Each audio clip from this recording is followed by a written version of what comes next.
Good afternoon and welcome to this talk at the Center for Policy Research. My name is Partho Mukhopadhyay. I'm standing in for our President Srinivas Chukakula, who's on his way here.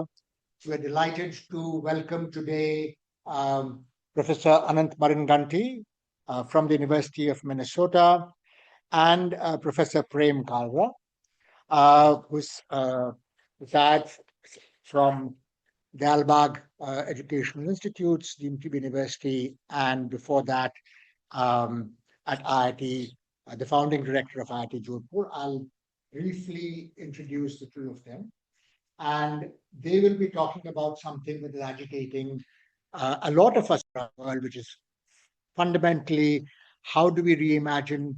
Is there a need to imagine education given what is happening currently? And if there is a need to do so, how do we do it? Right.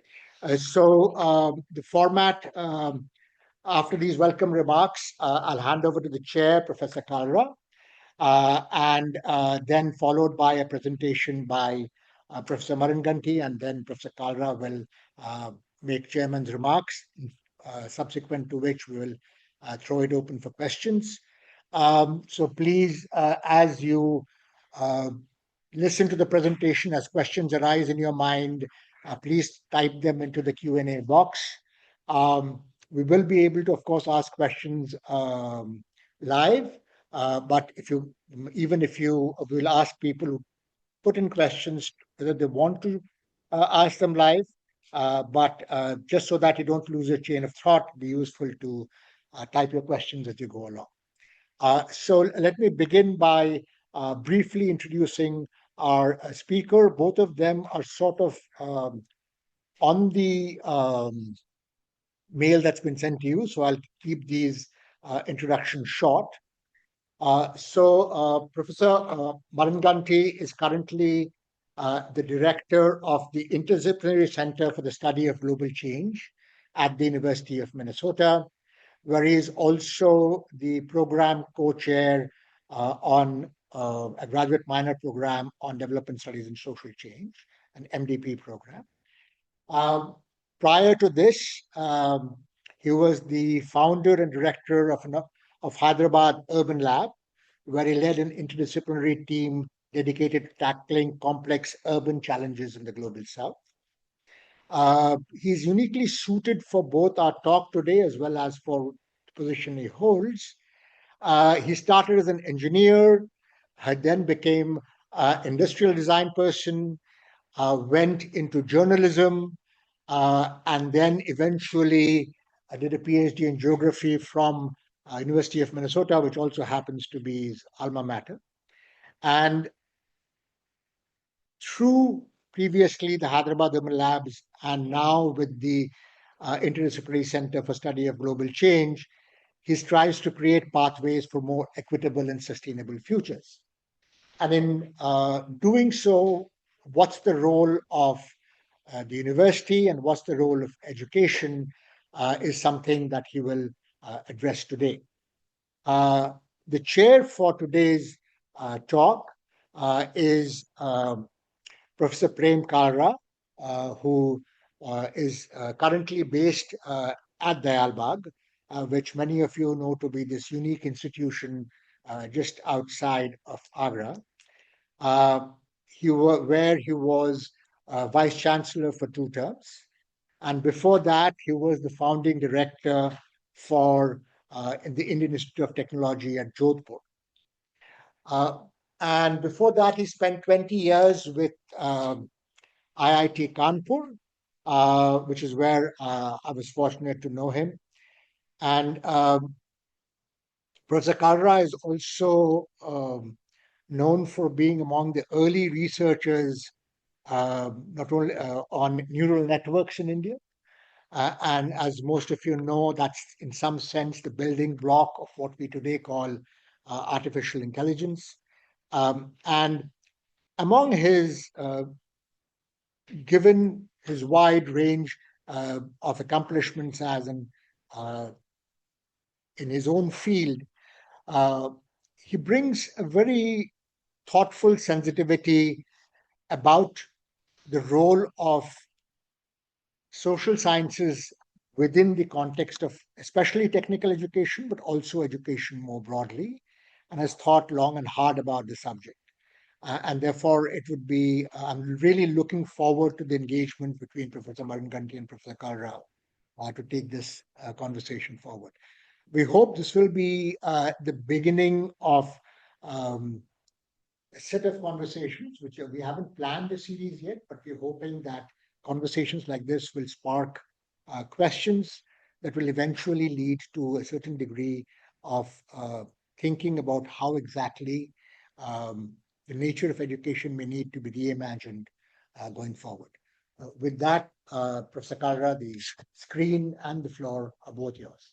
So now I invite Anand to start this without losing any time. Let's get to the business. So I request you to make your presentation and then we'll take it forward. Thank you, sir. Thanks everyone for having me here. It's like coming back home after a long gap. Coming back home in a very different political and institutional context. I want to say that my introduction to CPR actually happened through Srinivas contacting me about my PhD at the behest of Partha Mukhopadhyay, who found my PhD online somewhere because it had to do with Hyderabad city, and CPR at that time was thinking about Hyderabad as the capital of joint Andhra and Telangana, or only Telangana, whatever, that kind of a context. But that introduction then led to a series of conversations and friendships, which have been the most rewarding experiences for me, because with people in CPR, I've actually been very actively involved in creating a number of learning experiences for young researchers. And that's the most important thing for me, that outside of the university, I learned the importance of creating learning spaces, nurturing spaces for people and holding them open for students of various kinds. And I think that's the thing that has always been the recurring theme to which I've gone back in all of my work, which is what I also do currently in the University of Minnesota at a center that is actually a very unusual center, and I'll come to that what I do in the center in a minute. But before I get there, I wanted to quickly give you a sort of feel for the back of the book answer to the puzzle.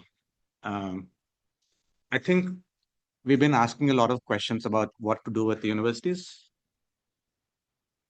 Is that okay?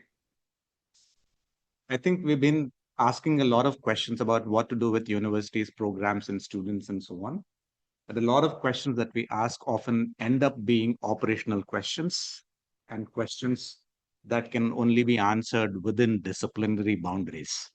I think if we actually change even the word education to formation, and think of graduate formation not as a pedagogical problem, but as an institutional design problem, we'll actually be able to make a lot of progress much, much sooner. The thing that I'm actually thinking about is that um, when you say we're talking about graduate formation rather than education or training, we are talking about uh, um, creating a knowing subject with certain kinds of sensibilities. What those sensibilities are, how do we actually build those sensibilities, is the thing that we have to figure out. What we have done over the last few years, and all of the experience that I have just described as my relationships with CPR, is that we have experimented, we have tried by trial and error, by our own personal practice, we have created these network spaces that are actually answering a lot of these questions. We have not actually been able to institutionalize it in any way. And the disheartening thing at some level is that this is the work of universities. I mean, you think of the best of the universities in this country or anywhere across in the world, universities were set up to meet a particular challenge of the times. Look at the Banaras Hindu University or Osmania University in Hyderabad. They were set up to meet a particular challenge at the time, to produce a particular kind of human being to respond to the challenges of the time. So, what is the challenge of our current times? How do we respond to that? Through an institutional answer is what we have to figure out, right?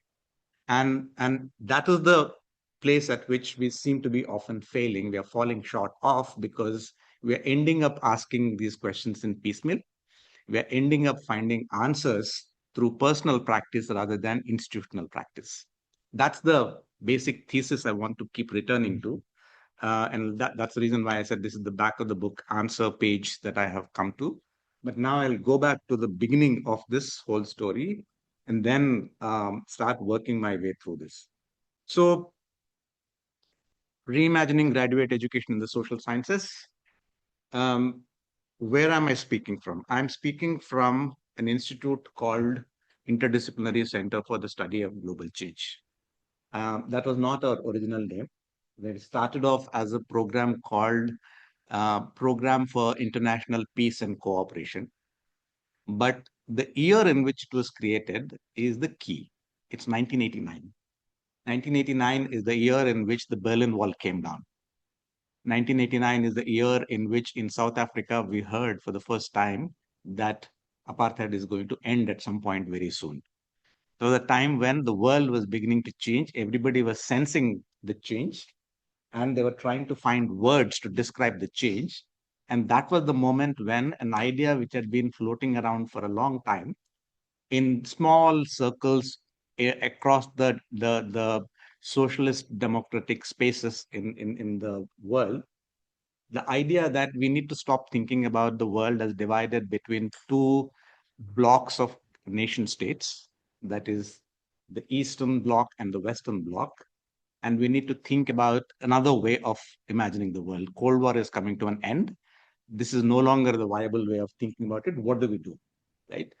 There were, of course, people saying that, look, end of Cold War means that you have one unified market across the world. And there were a bunch of people who said that no, we actually need to think about how else is the world actually divided now. And the answer was proposed by Willy Brandt, who was the German chancellor. That's why it was called the Brandt line. The Brandt line was the line that divided the world into wealthy and poor countries. And the finding was that the wealthy nations were all in the northern hemisphere, and therefore the north and the south became the way of thinking about it, right? But at that time, the idea was that the world can be divided not by east west, but by north south. But that still was a geographical mark, right? So you divide it into northern hemisphere and the southern hemisphere by literally by latitude, longitudes. And that's the inequality line. And we can then begin to think about what to do with this. That was the time when the MacArthur Foundation decided to fund 10 universities across the US to say that if this has changed, then we really need to figure out how to map this world in a new way. We have to train a new generation of scholars to respond to this new challenge of a world which is being literally turned on its axis. What do we do? How do we train people? We need to now train scholars not by national specializations, but by thinking about inequality and changing that structure of inequality. That was the basic idea of setting up this program. It was called initially the MacArthur Program for Peace and International Cooperation. What did they do? They basically said that in universities, students come in to find place in some home department to do their PhDs. What we need to do is to figure out a way of creating a parallel cohort, a cohort that is not within the PhD program, within a home department, but across departments, we need to create a new cohort, right? And what defines that cohort? It's an interest in inequality. It's an interest in the global south. It's an interest in changing the world for the better. And it's an interest in something that looked like interdisciplinary, because we are looking at a problem that is asking us to answer for answers that are not easy to provide in one disciplinary space. So obviously the world is challenging us to think in multiple ways. Let's figure out how to do this.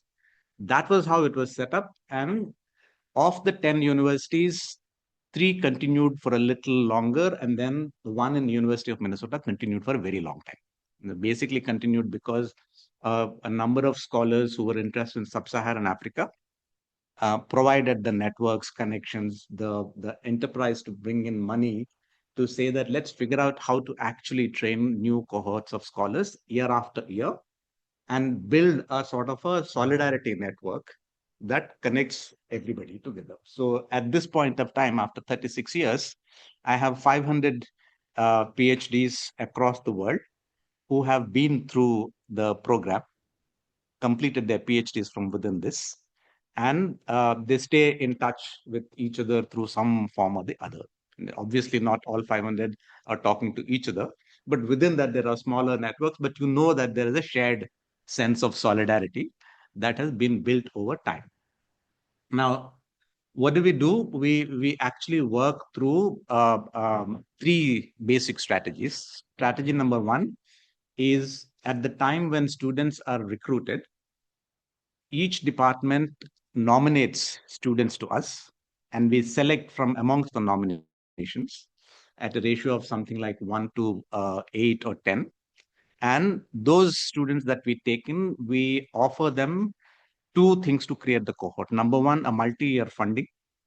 And number two, we offer them a graduate minor, which creates the space for them to stay together.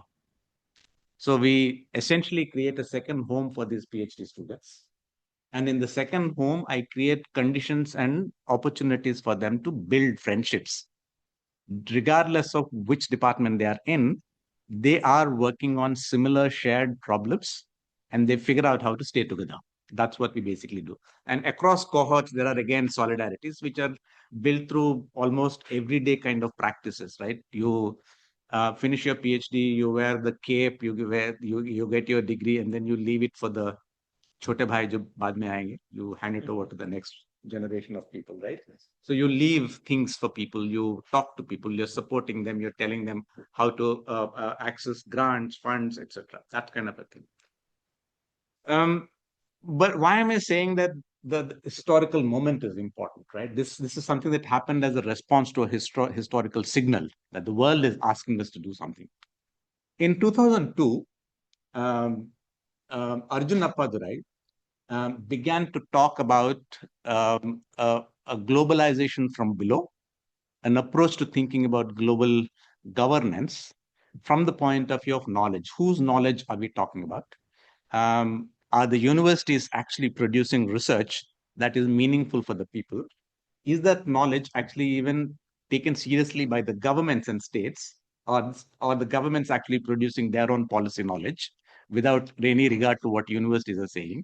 And then what are the people in these communities about whom knowledge is producing, thinking about any of this, right? Are they even accepting the knowledge? Do they even know what is being said about them? So if you think of this as a sort of a double apartheid of knowledge, our response to this has to be by producing something that can only be called barefoot researchers. That is, you equip people in these communities to do surveys, to do interviews, to make maps, to produce videos. And these are skills that can be taught very easily. They are likely to produce a lot more powerful, useful, effective knowledge about themselves that then has to be taken seriously by the universities and by the states. And that was the kind of response that was pushed by Arjuna Padurai, and it was taken seriously by a number of organizations. And Pukar in Bombay has produced something like 3,000 barefoot researchers over time, and they are a significant force to think about. If we take this as a way of thinking about the problem, what I'm essentially suggesting is that the world gives you a signal at a certain point of time, says that this is what is going on. Now respond to this. If the university is willing to respond to that, if you have that willingness, if you have the intention, then you will have to come up with an answer. Now, what's the world at this point of time saying to you? It's saying that AI is taking over the classroom. The professor is much less credible than what Gemini will tell me. It's so much easier to access knowledge from AI. It's telling me that climate change is affecting my everyday life. From the time when I'm on the street, I step onto the street, I don't know if I'm going to be able to go back home because I might just get washed away in the urban flood. That's a challenge. How do I deal with that, right? It is saying that migration is a huge problem. Nobody is able to deal with it. Nobody is able to understand what's happening. Democracies seem to be kind of abandoned by the states. And you realize this constantly, that states are actually producing information, disseminating knowledge about people, populations, and the people are saying that we don't believe any part of what you're saying. We will produce our own understanding of what's going on. Right? You see this happening all the time. People producing fact-finding reports, people writing reports about what is happening on the streets, much more than what the government is telling them. So, in a situation like that, if this is what is going on, what should the university be doing? And I think that we haven't actually been able to seriously raise that question in a meaningful way. We haven't been able to set the agenda for that. And that's something that we really need to think about. Institutional redesign, when I say, is actually not so completely new or different. We need to think only about what we have seen as significant moments in the history of universities and knowledge. 1930s, fascism, that's the challenge. And Frankfurt School produces a way of thinking about the world, which becomes really, really very, very powerful and influences a number of people, even now thinking in critical interdisciplinary methodologies, right? 1970s decolonization. Africa is trying to figure out what university should be doing. Public intellectual becomes a very powerful figure to think through. Julius Nyerere proposes that we really need to think about this as public intellectuals. 1970s dictatorship and rural inequality becomes the big thing for universities to think about, and you come up with ideas like participatory action research. The individual scholar is not producing knowledge anymore. You co-produce knowledge with the people, and that kind of a way of thinking about the world becomes an important thing. Um, Again, we are at a point where we don't know what the answers need to be at this point of time. What kind of a intellectual, what kind of a graduate, what kind of a scholar do we need to produce? And unless we answer that question, what kind of knowledge, what kind of scholar, we can't actually think about what to do. What we'll end up doing is to keep responding to this in fragments. And that's what is happening everywhere. It becomes responses through bits and pieces, like Hyderabad Urban Lab trying to do something, CPR doing something. We started doing about 5 years ago something called Writing Urban India. And we decided right in the beginning that Writing Urban India is really about creating conditions under which people can find their voice as writers, because we knew that a lot of people are not able to bring their lived life into the scholarship that they are actually producing. They don't know what they're talking about, right? So to move away from those kinds of fragmented responses is the challenge. What's happening here?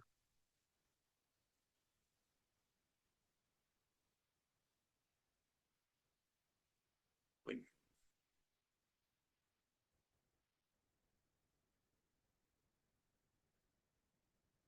The slide is not moving.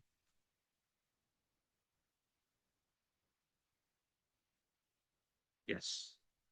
Okay. This is one image that has actually been at the back of a lot of work that I do. Some of you would be familiar with this little book called The Little Prince. The Little Prince is remembered for many, many different reasons by many different people. There's one of the planets in The Little Prince is a planet on which there's a geographer sitting. And when Little Prince goes and starts talking to the geographer says that the geographer is much too important to go loafing about. I don't step out of my office. I sit here and I wait for people to come back and tell me what's going on, and I record what they say, right? So the geographer is basically sitting behind the desk. There's no way of knowing what's happening in the world unless people come and report to him. And what they report to him is data. It has nothing to do with what rivers, the mountains, the flowers, everything on the street. And Little Prince basically said that how sad is this thing, right? If you don't know what the flowers are saying, how do we do it? And the geographer says that I mean, flowers are too ephemeral. Why would I want to think about them? They're not permanent. They're not going to be staying there. I'm going to record things that will stay there permanently, right? But what are these permanently staying things? It's the nation state, right? Look at all of our data that a lot of our policy research works with. It's data that is produced by the nation states in categories that are legible to the nation state. So you do a lot of your work through NSS. You do a lot of work through census data. You do your analysis through data that is produced at the state's level. That's the scale at which you work. Now, this was a thing that was actually a huge problem that was recognized by early 90s. And in geography, in my own discipline, it was called the territorial trap. The territorial trap is that we are trapped by the data that we produce to be able to come up with only particular kinds of answers. We can't think of doing anything else because the data is already constraining you to do so, right? Even though you know that the world has changed. So what do? You have a bunch of geographers who begin to look at alternative sets of data, which is, say, I want to know how many people are going through an airport to what kinds of places. That's the data that I want to work with. I want to look at how do multinational corporations transfer human resources across countries, and that gives me a different sense of what this world is all about. Right, to move out of the the uh, um, the siloed understanding that the nation state imposes on you. It's not something that you're doing. It's not something that you can break out of by choice because it's the data that's doing it. That era of work, which continues till date in many disciplines and in many departments, is that you have the detached observer who's dispassionately producing knowledge. You have someone who can legitimately claim that I will go into the field, I come back and I write a report. So it's a kind of a parachuting work. It's a kind of excursion and return to the place. You have you're confident that your categories are all going to be very stable. The expert is the one who's going to be telling you what needs to be done, and that expert specializes in particular ways of thinking about it. Now, what we realized in the last 15-20 years is that all of these are deeply problematic categories, deeply problematic frameworks in which we are thinking. And this is one of the reasons why Hyderabad Urban Lab was such an important part of my own formation, right? Because I can give you dozens of examples. I find that every now and then a number of people working on plastic-free cities come to the city of Hyderabad. And I tell them that, look, you will not be able to get any data about plastics in the city unless you go to the scrap market, where you have 2,000 plastic scrap segregators and people who process it and take it out. And some of them are tax paying, some of them are not tax paying, but nobody really knows what happens inside that unless you go and talk to them, right? Now we have a meeting on how to produce a plastic-free city, in which you start by saying that there's too much informality in plastics, and until we get rid of that informality, we cannot do this. And you don't have one single person from the scrap market in the meeting, right? And then you're surprised that you're not able to actually do anything about it, or we have gotten too used to not being able to do anything, but still go on as if at some point of time we will be able to do something with this. So we keep producing knowledge with that confidence that at some point of time we will break this, knowing fully well that it can actually never be done. So upper the right, research becomes a democratic capability, and therefore you get a barefoot researcher. But these kinds of ideas are not completely new, right? They have been around for a long time. Orlando, in Latin America, communities become co-producers of knowledge. Richa Nagar, doing a lot of her work in Sitapur near Lucknow. Scholarship has to become relational and accountable. The scholar and the boatman is the image that which we should work with a lot, which is basically that this is a story that comes from some of Indian lore, that across the Ganges there is a scholar who's taken a boat going across the river, and he keeps haranguing the boatman about what he knows, right?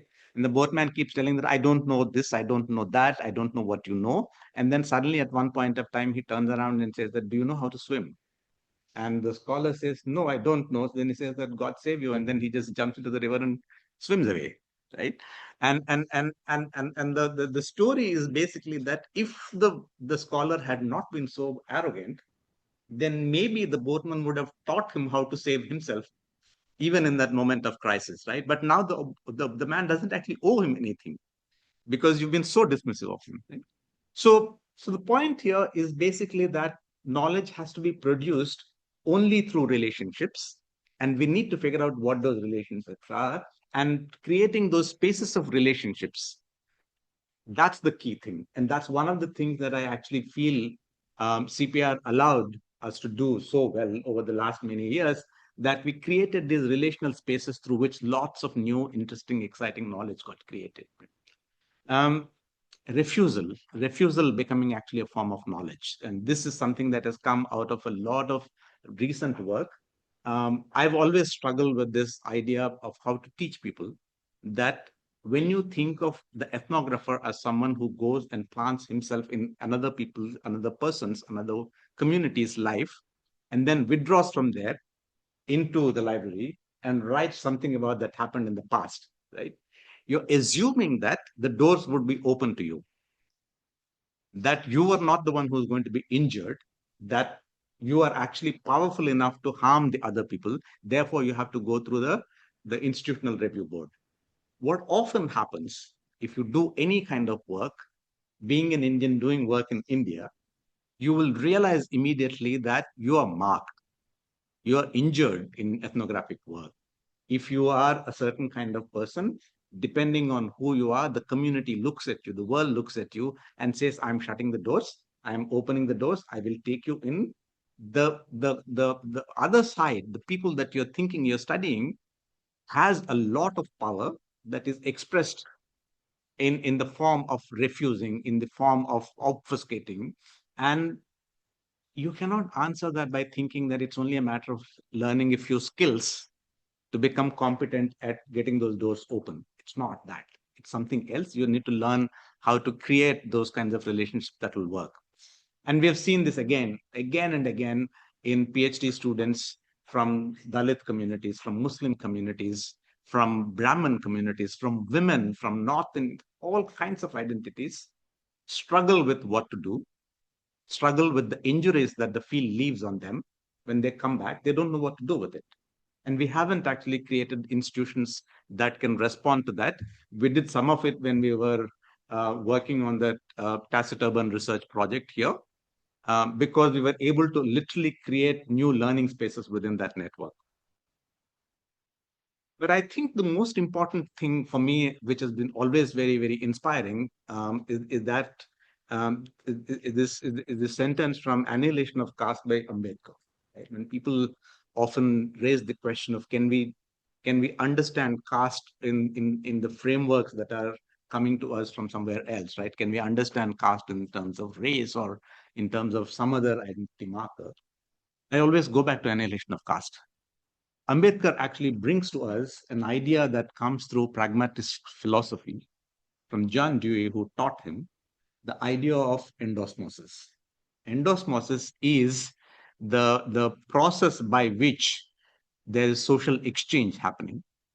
And it says that the biggest problem is that if we cannot create conditions for that social exchange to happen, then we're all going to die isolated lives. And that is the guiding principle of all of his work throughout his life.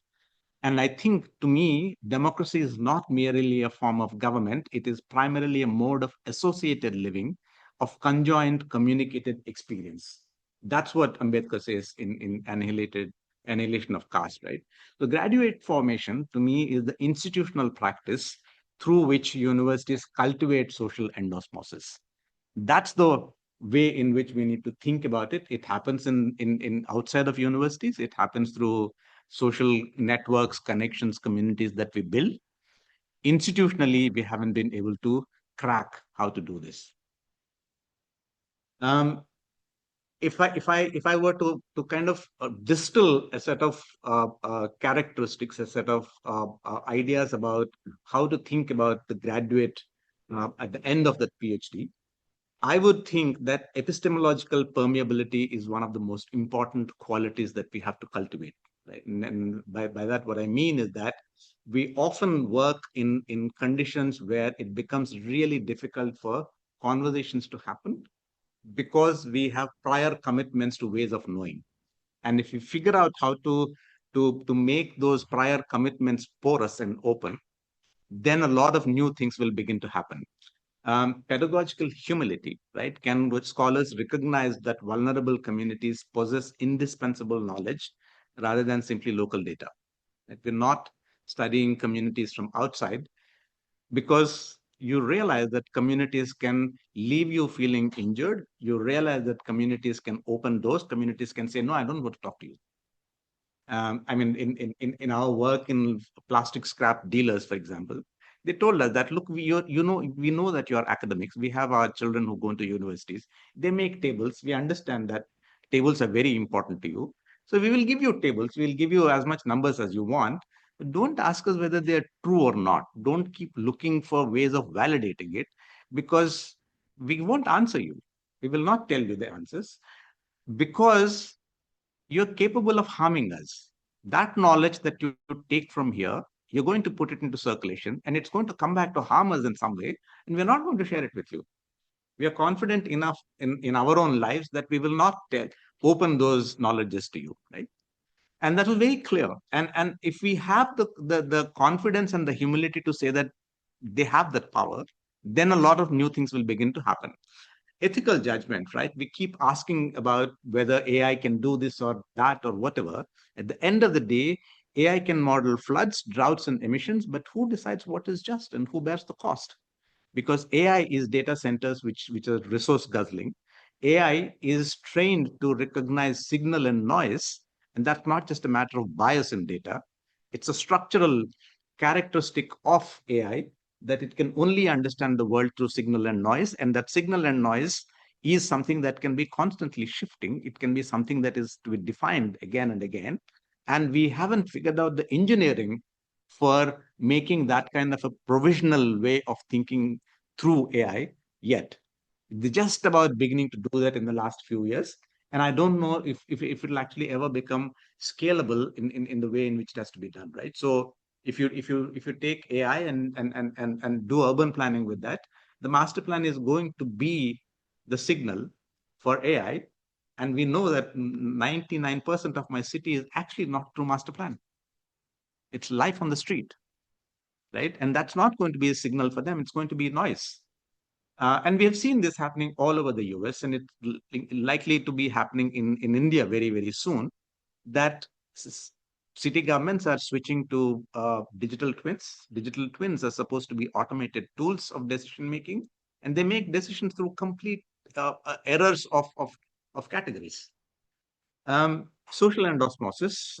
Can universities cultivate relationships across caste, class, discipline, and geography so that I'm talking about climate adaptation here because as I kept thinking about it, I thought it's really important for me to see whether these four qualities can stand the test of something like climate change. Can I apply any other crisis? Because we are seeing so many crises all around the place. And I think that it can actually work. I mean, we can keep changing it, tweaking it in all sorts of ways. I just want to take a couple of minutes to quickly describe some of the things that I'm doing and the reason why I'm doing those things, right? As I said, I'm at the I'm leading a center called Interdisciplinary Center for Study of Global Change. Like everything else in the university, we are also affected.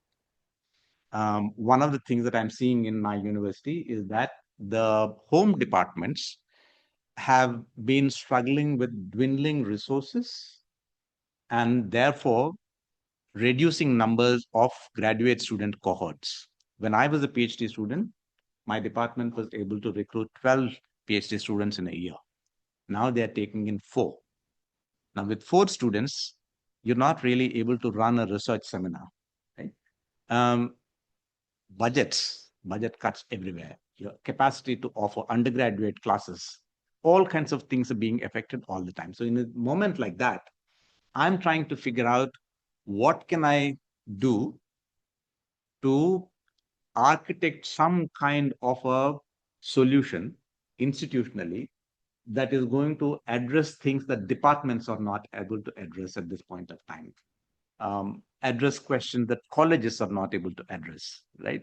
Even if I'm saying that, look, as part of the system, I'm able to absorb the shocks, absorb the difficulties, and I'm able to solve some of the problems. Then I gain a certain kind of stability, right? So I need to reinvent ICGC. When I said that ICGC was created in 1989 when the Berlin Wall came down, what is the falling Berlin Wall now? Right? What is the apartheid now? What is the social signal now? That's what I'm trying to think through. But obviously, these things are not to be answered from any kind of a model that can predict what the world is going to be, right? It has to be through experimenting, trying out things, and so on. So this summer, I'm actually working with a team of people to try and um, build a set of models, build a set of pedagogic practices that can be tried out, piloted, and see what comes out of that. So, one of the things that we are trying to do is a practice that we have informally been doing over a period of time. That interdisciplinarity has sometimes really been about saying that each discipline has a set of trusted methods, and we are increasingly finding that those methods are actually useful for other people as well. So historians are very good at thinking about archives, but the geographers are dealing with archives, sociologists are dealing with archives. So we need to figure out how to make these methods travel. So running methods cafes is one of the ways in which we have been trying to do this. So every few weeks, we just put together a methods cafe and say that a bunch of people will come and exchange notes on how do they do something. Um, Long-term reciprocal relationships with communities, and one of the things that from the experience of Hyderabad Urban Lab, but also from cities of Delhi, right? You live in Delhi, so you work on cities of Delhi. You understand the multiple parallel worlds in the city, and those relationships are actually a constant source of knowledge and inspiration for you, right? You work with that material because you are a long-term resident of the place, because you're engaging with long-term residents of the place, even if you are going away and coming back. How do we build these kinds of relationships with other communities? Weak public engagement is a problem that we keep constantly struggling with. How do we build community archives?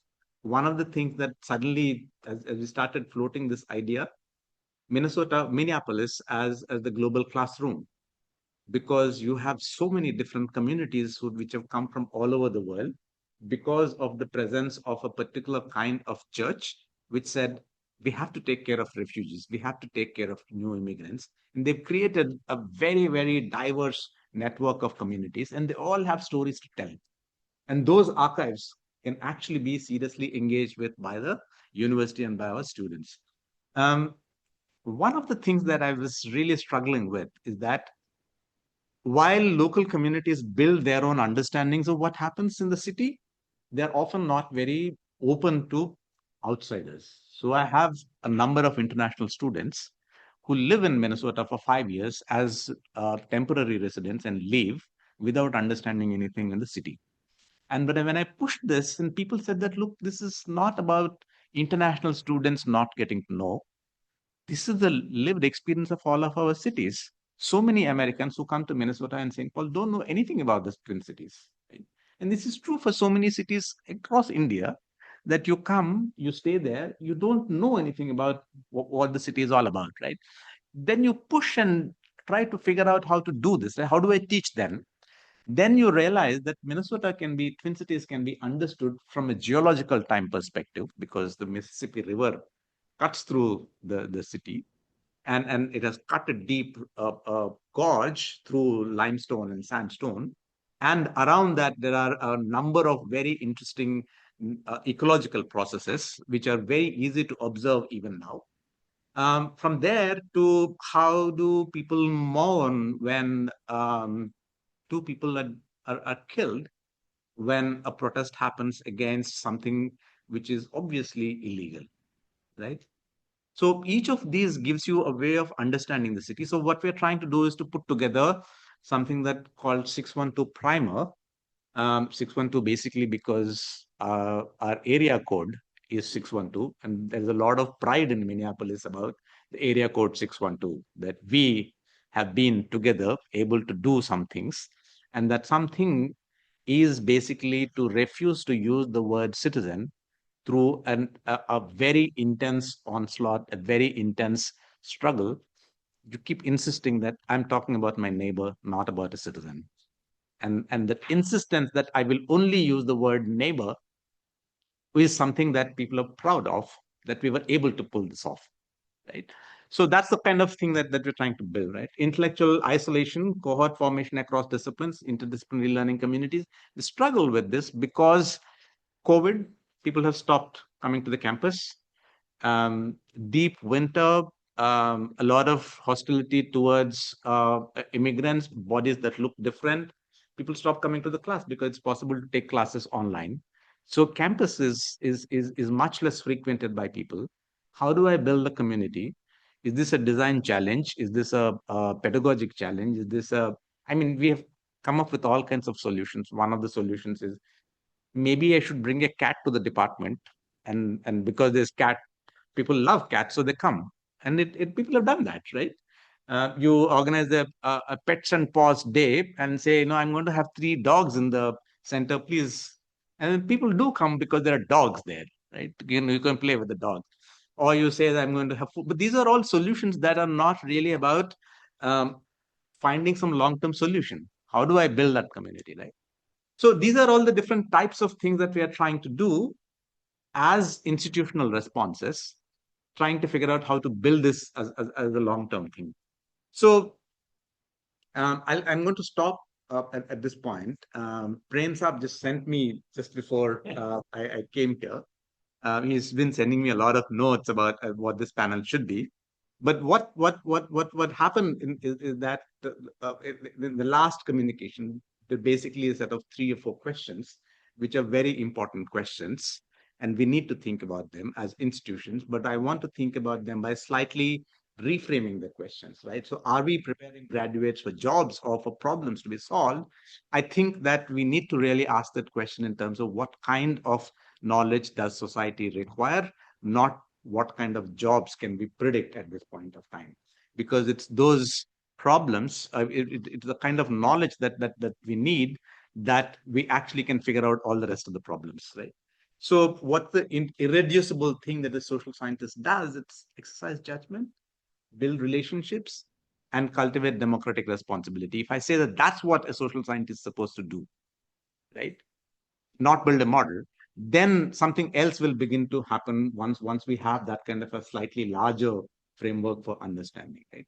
Can imported frameworks understand caste, class, and religion? Frameworks matter, but institutional architecture matters a lot more.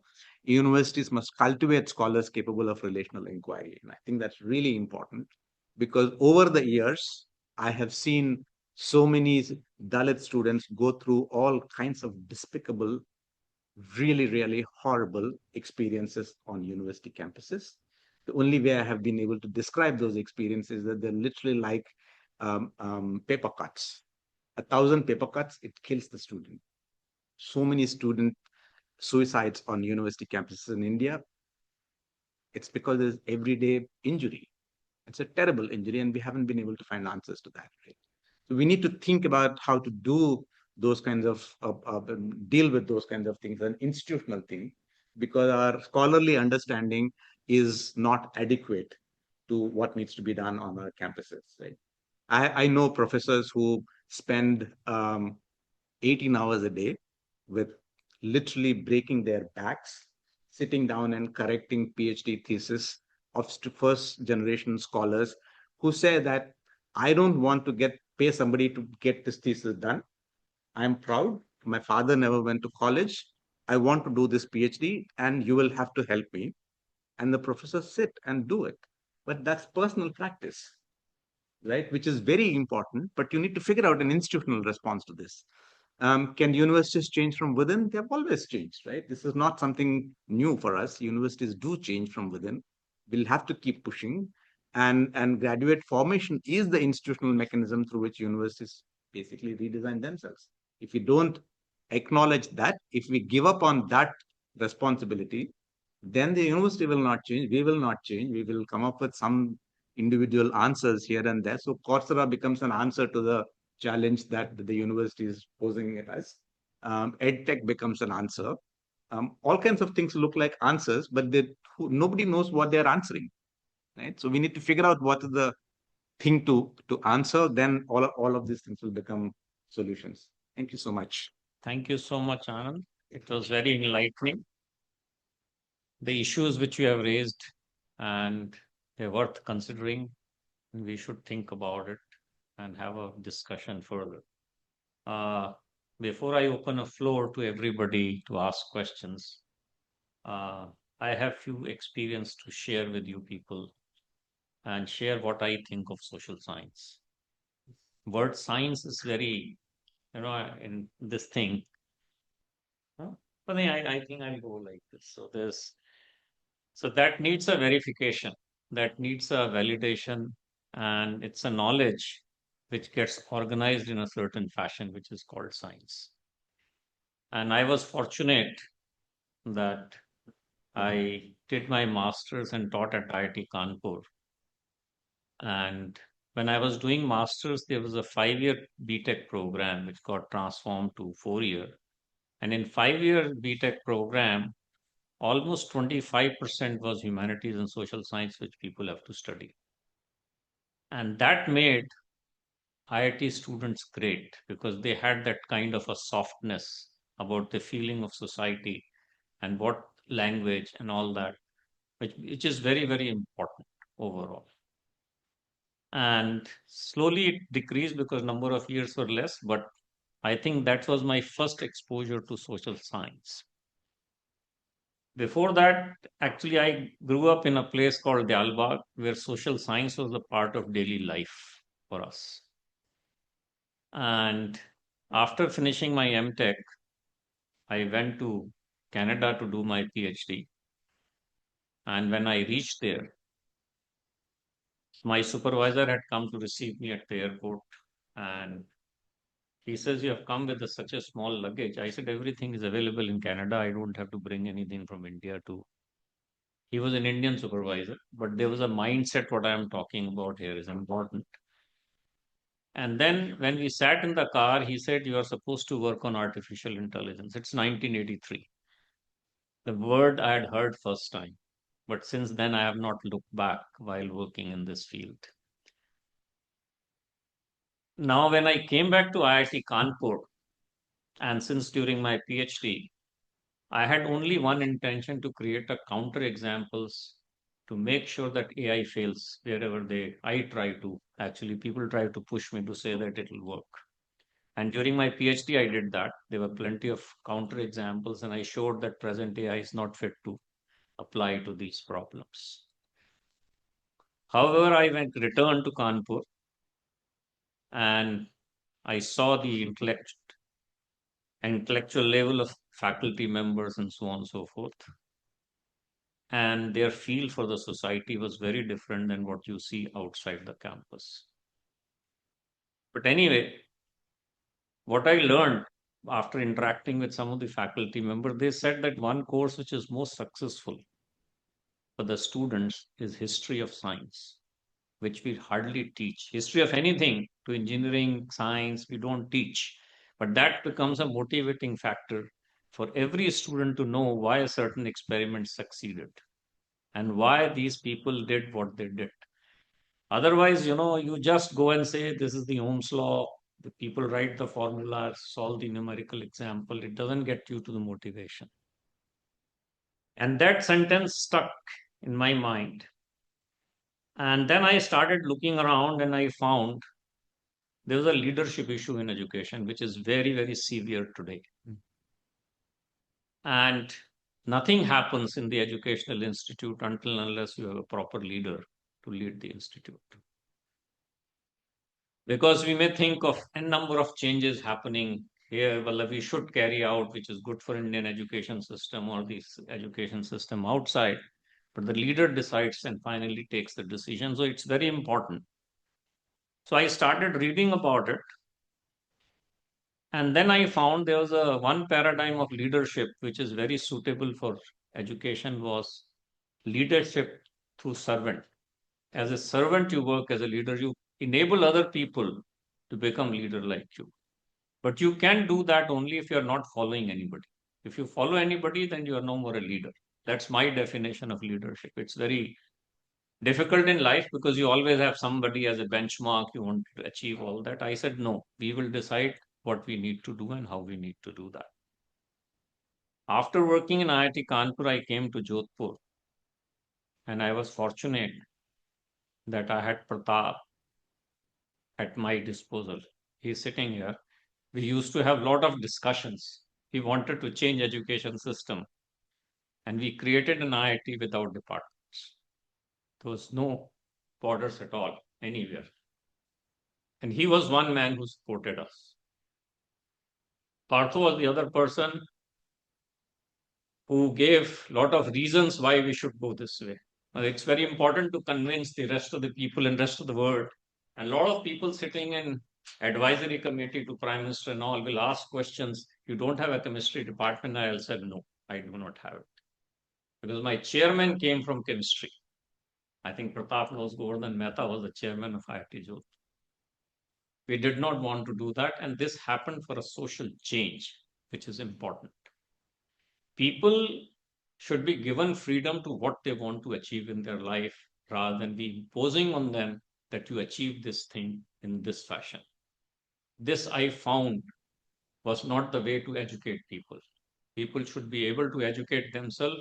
Our job as a leader was to provide them an ecosystem where people get motivated, inspired, aspired to achieve what they want to achieve.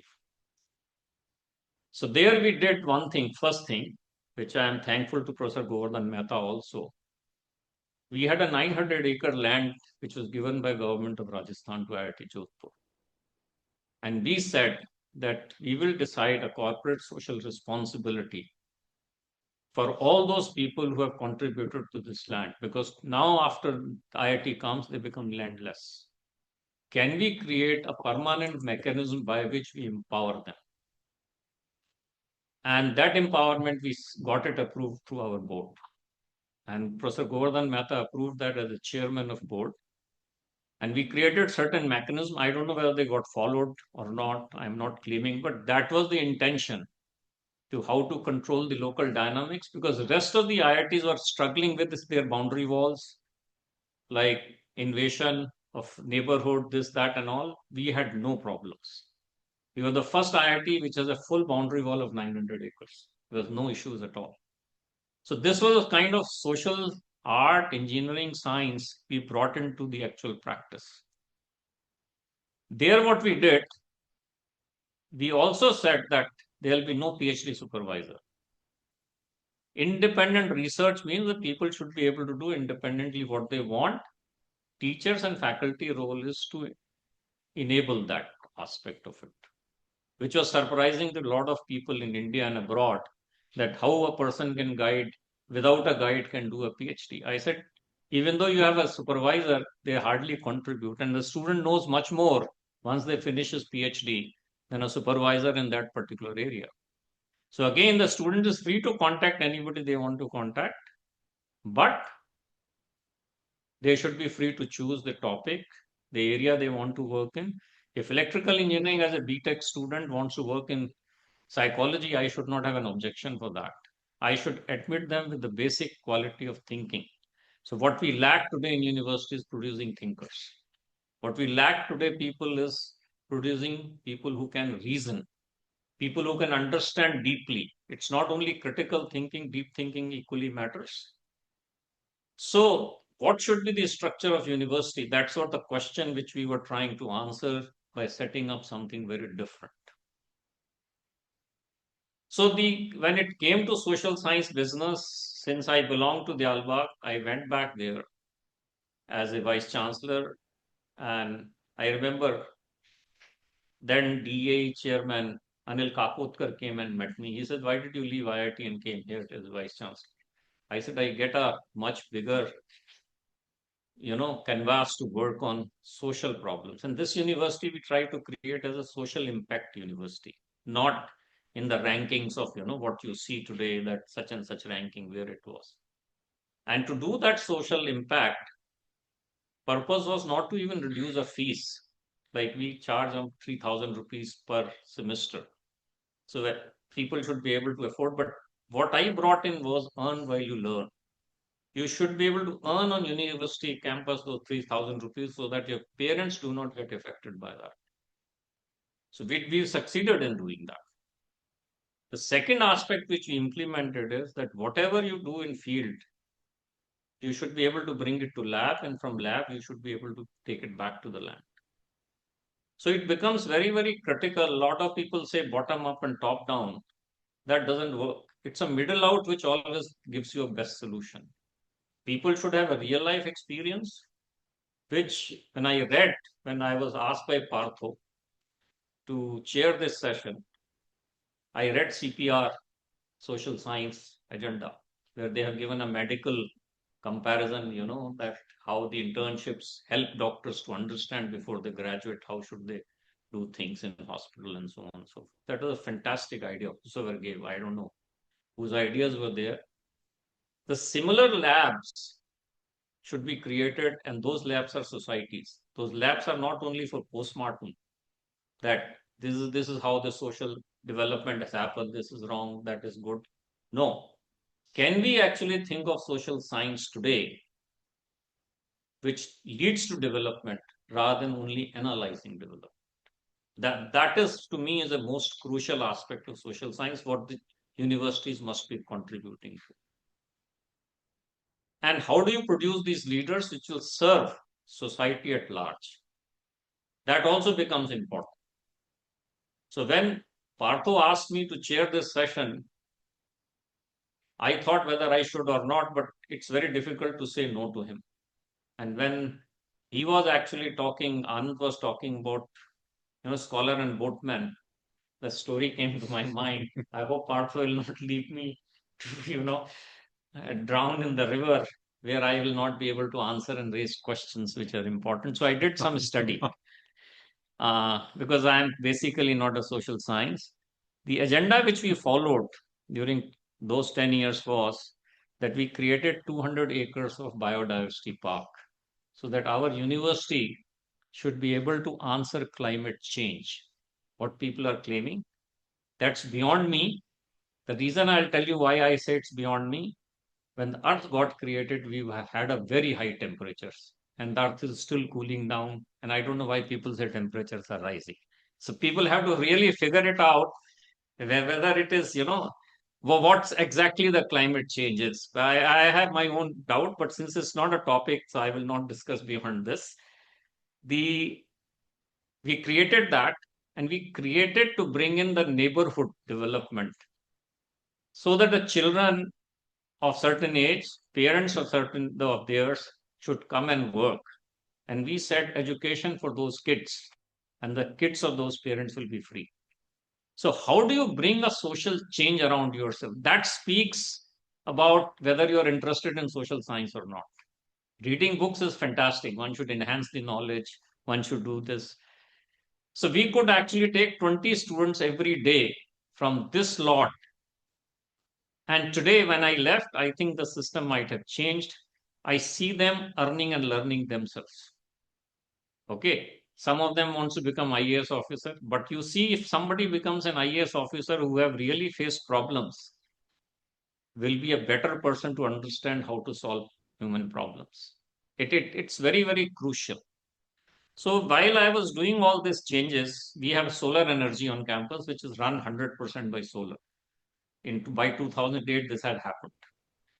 We have no water crisis. I was telling Srinivas about it, that there is an STP, sewage treatment plant, which gives us water to irrigate our 200 acres biodiversity park. We do not touch groundwater at all. But these are the social changes actually in practice in large laboratories. That's why I say lab to land and land to lab. It's important to understand the basic issues if you want to create a leadership in social science. The other aspect which becomes very, very important, I looked at social science from two historical perspectives. And I think I will request him to reflect light on that. One was that when you are in school, do we teach social science in Indian schools or even in schools abroad? The subjects which are taught to you is geography, history, and civics. And when you come to bachelor's, you do psychology, sociology, economics, anthropology, 3 subjects by which you get a bachelor's degree. Now, is that sufficient for them to take a graduate program in social science? Now, how do we create? I think the CPR has a vision of pipeline and continuous feedback, if I have understood it correctly. So, continuous improvement should happen. Now, how does this continuous improvement will happen? They have no exposure in real life what is happening. So, how do we do that is another kind of leadership which is required. So, can we send them like the doctors go to hospitals and the neighborhood and all that? So, what I said is that there should be 5 or 6 courses which should be made compulsory for all at a graduate level when I came. And I think I have written in my note, and the one of them was the neighborhood studies. They should go out and find out what the problems people are facing. It's very, very important. The other part is they should understand the cultural and value and ethics of that locality. Because today, without understanding, we start telling people, this is the solution, that they don't absorb it because they are not facing that kind of issues. So similarly, I have given a list of there are 6, and there people have their own beliefs. So the comparative study of religion becomes very, very important to understand how people think from a different background when they come in. Similarly, sports. You work in a team. That is where you start understanding each other. And that's why they call it sportsman spirit. Even you lose, it doesn't matter. Okay, so the higher order thought process needs to be developed when you're looking for social changes. Can that happen? And if that cannot happen, any kind of social science program will not go anywhere. The other aspect of social science I am coming from,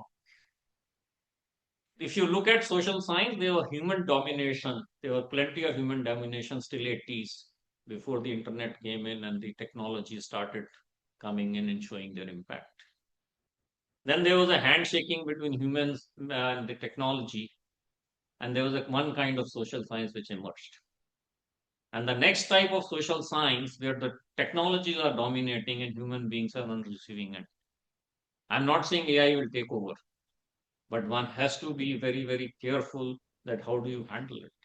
If today the factories exist where only the robots are running, there's no human beings. Are we really interested in climate change? Because human beings will not be there. So why are you interested in their, Maslow pyramid of needs? Why are you interested in UN, that sustainable goals? Because if human beings have to be marginalized, as the claims have been made with a lot of these people, the social science will be very different. So are we actually considering that how this social science will change over a period of time? I don't know. But these are the questions we should be asking. The issues become very, very critical when you start believing that whatever AI system is giving you correct. And fortunately, my younger son, Abdullah, he works in quantum computing and quantum information processing, just finished his PhD on 26th June. Somehow did not like AI too much, even though he was in Western country. And he started creating counter examples on how each LLM would fail. And not only this, I'll reinforce what he thought. This material which I have given sent to Srinivas to circulate to you people. One of my friend, Prince Emmanuel, gave it to 6 LLMs, and each one created a different PPT. There was no match among those PPTs. Now, is that opinion important, that everybody's opinion? Now, which opinion is correct? Which LLM is a great job doing in context of India or US or wherever you want to do it? It's not a single opinion. So if you are in a same dilemma of multiple decisions, which one to choose, even after going through this system, is that a valid way of doing? That's a question which one needs to ask. This is a practical example I tried. I said, let me see that how, these PowerPoints work. The issues which are actually becoming that we are becoming blind. And one has to be very, very careful in this. social science is all about human development. And after I retired, I was searching what should I work on. And I said the human development is the best thing because nobody studies a normal human being. The people study only abnormal human beings. So who goes to doctor, who goes somewhere else, has some. So that is basically very few people among them which we are trying to study. The majority is a normal human being in a society, I believe. Do we study them? We do not study the normal human beings. And that was one of the agendas we put in IIT Jodhpur, that we will study a bio-inspired social science where we study a normal human being with nothing, abnormal about. This is a big challenge, and we created a net zero campus actually there. So what I am trying to bring out a point here is that there are a lot of innovations, creativity, and new solutions which can be found, even though technologies exist. So can we still make these technology assist us to do better job, or should we become a servant to these technologies? That kind of a thing one needs to answer. Because otherwise, what is happening is that any question earlier you needed an answer, you go to Google and it'll give you some answer. You don't think. You don't even understand that. And my purpose of education, wherever I said I had gone with three, you should have a thinking person coming out of the university. You should have a person who can learn and reason well. And the third was that the person should be able to explain their grandmother what they have learned and understood. Then you have really understood. Otherwise, if you cannot explain a layman what the subject knowledge you have, irrespective what subject you study, makes no sense at all. Because the social impact will only come when you are able to explain to people who do not understand what you are doing, to tell them how you do actually these things. So the questions which are coming here for a good education is that are we able to eradicate evils of society? Are we increasing them? Are the mental problems today because of these technologies are getting increased? Or are we able to produce a balanced set of people, or are we able to produce people who will live in isolation? Because this is once I wrote that technologies will lead to a place where you have to just click a button. Zomato people will come, will give you something, somebody else will come, you're working from home, you hardly meet anybody. So there's no social interactions at all. There's no social science which involves. So one has to make an extra effort to really understand how human brain is changing today, which nobody does any studies. I have not come across any program where neuroinformatics actually becomes an important aspect of social science. Because human brain wiring also needs to be understood well, that what are the impacts which these things are actually causing. Otherwise, what will happen is that you will keep going. I'll stop here. I'll have some more things to say, but I'll say it later once I actually do that. So I think I'll stop here and I'll ask Anand to comment on some of these things, and then we'll go to public at large to ask questions. And Um, I'll respond very, very briefly.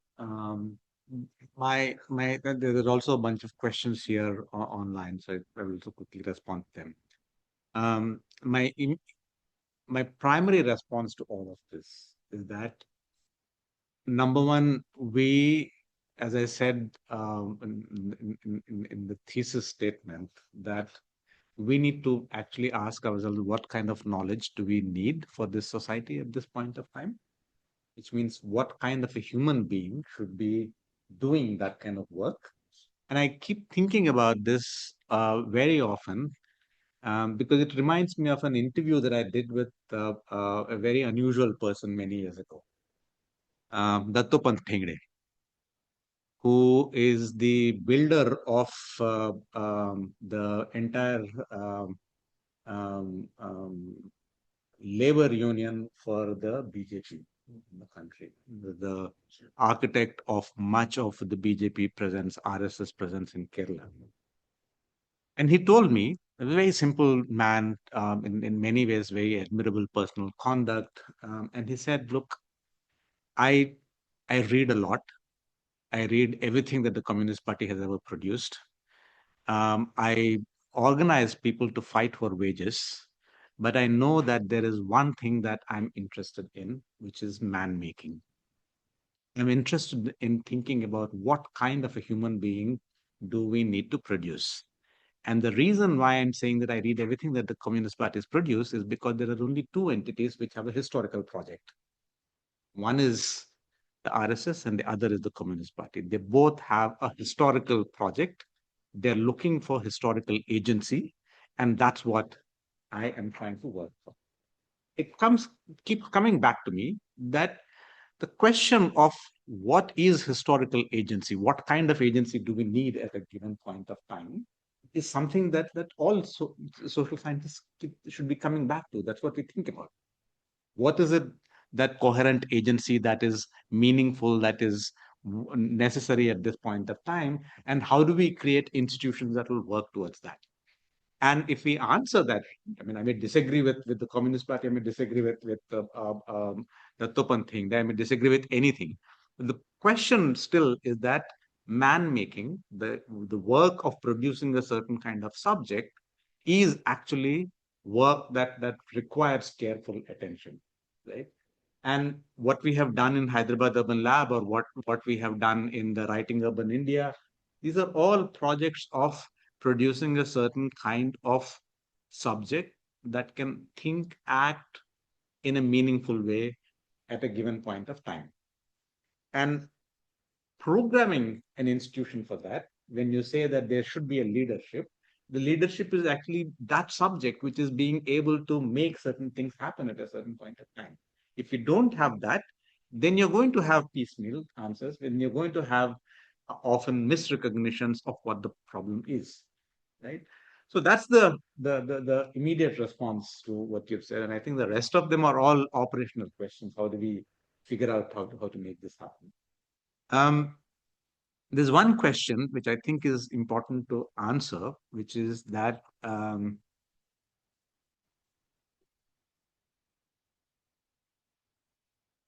can you please elaborate on injuries that you're talking about? What injuries? I use the word injury in a very particular context, right? I said the ethnographic work, where you imagine that you can walk into the world and walk into somebody else's life world, inhabit that world for a certain amount of time, and then step back into your library and then write about something that happened in the past from within that space.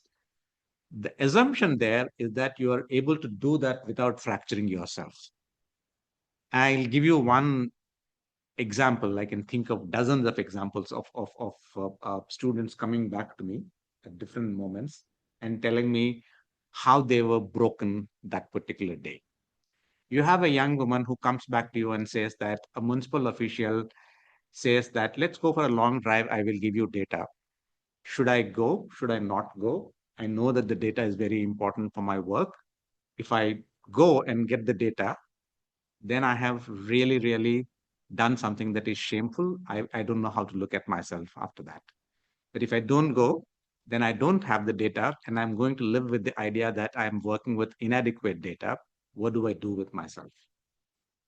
Or a Dalit student goes out into the field, comes back after walking for 2 hours non-stop, coming into the office, sitting there and breaking down, saying that the contractor who I went to interview asked me my name and said, I know what caste you belong to.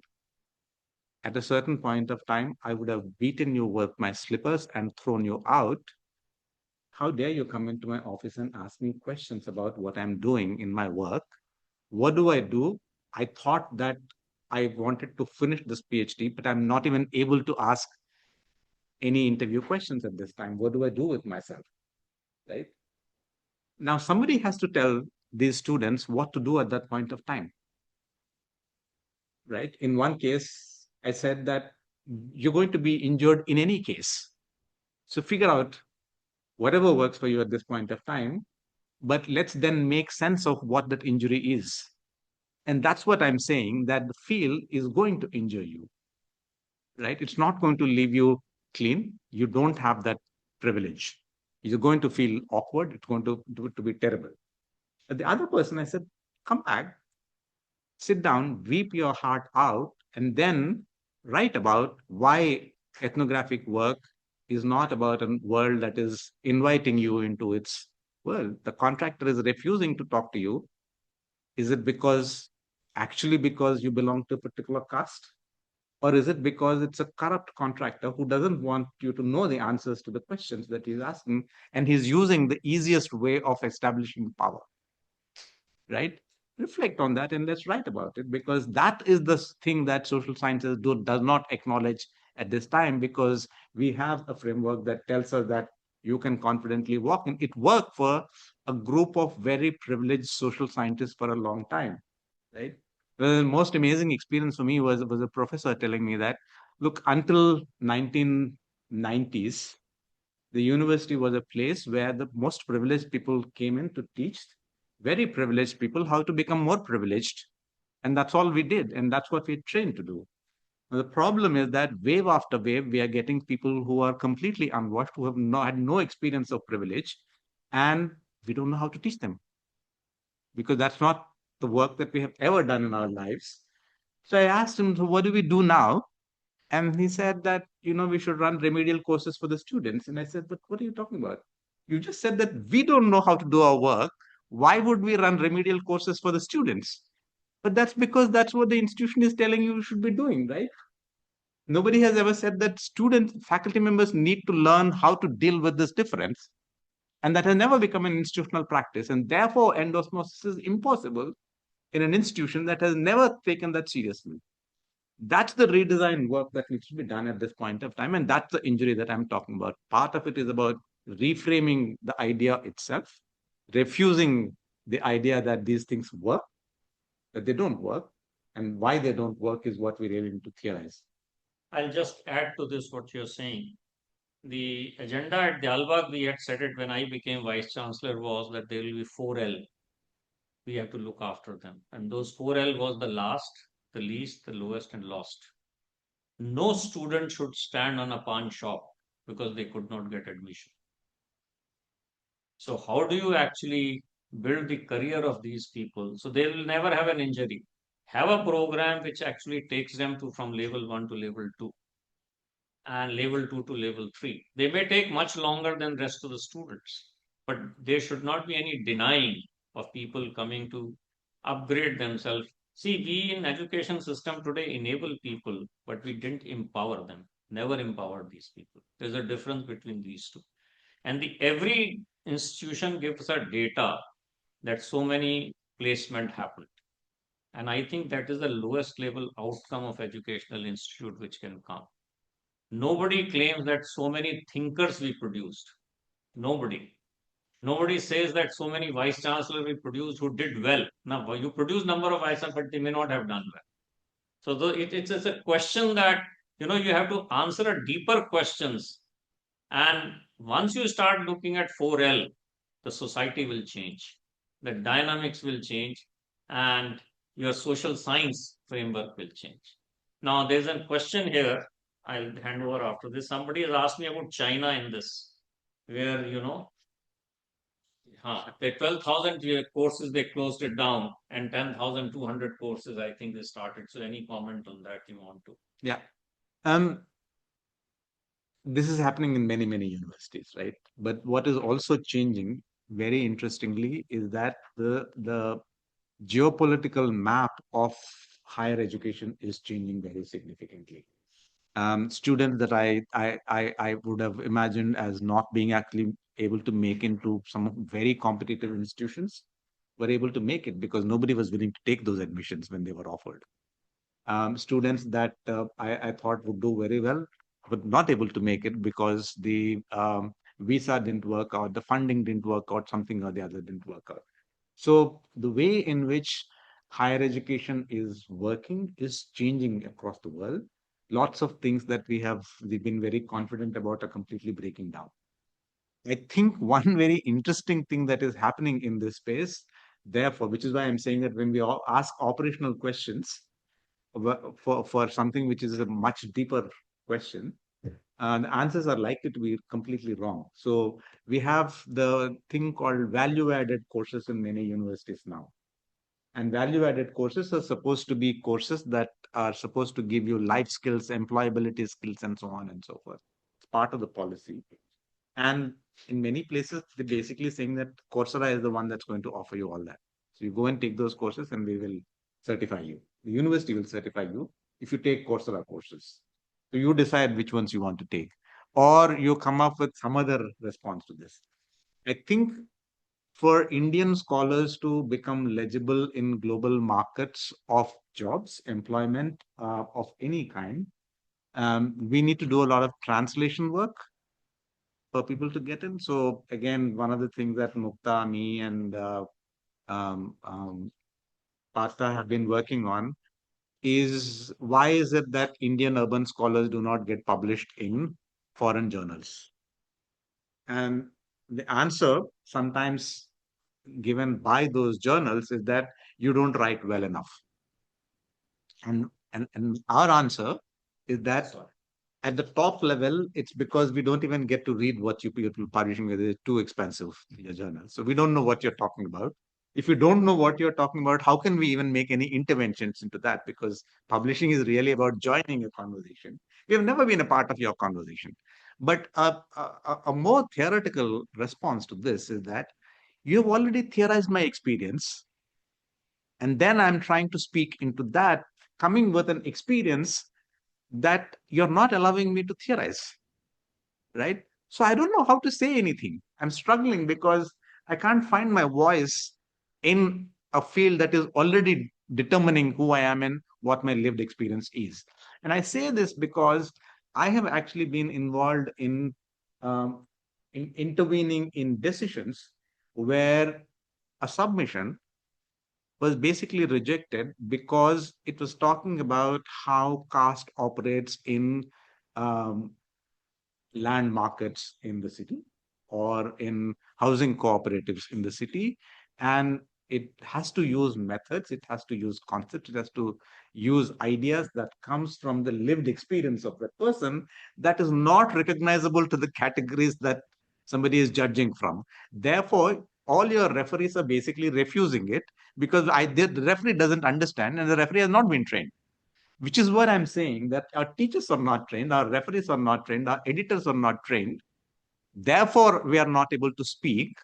And that's the work that needs to be done. And we really need to invest in that process. And that's what we mean by saying that we need to produce the writing subject, we need to produce the knowing subject. And that work is the most essential thing that we really need to invest in. Our institutions may not allow us to do that, but at least as personal practice, we have to continue to do that. See, there's somebody who's asking about Asian model of all this what we have presented. Yeah. But I don't know whether this is Asian or Western model is applicable everywhere. I think so. Yeah. The other thing which is important is if you look at AI, it is inclusive, no gender bias, it doesn't discriminate on based on caste, and but we are all scared of that kind of a thing coming to us. So why it is, how it's, I leave it to you, rest. I mean, at one level, I don't fully agree that AI is caste and gender blind, right? Because AI is essentially trained on pattern recognition, guessing what the next ticket is going to be about.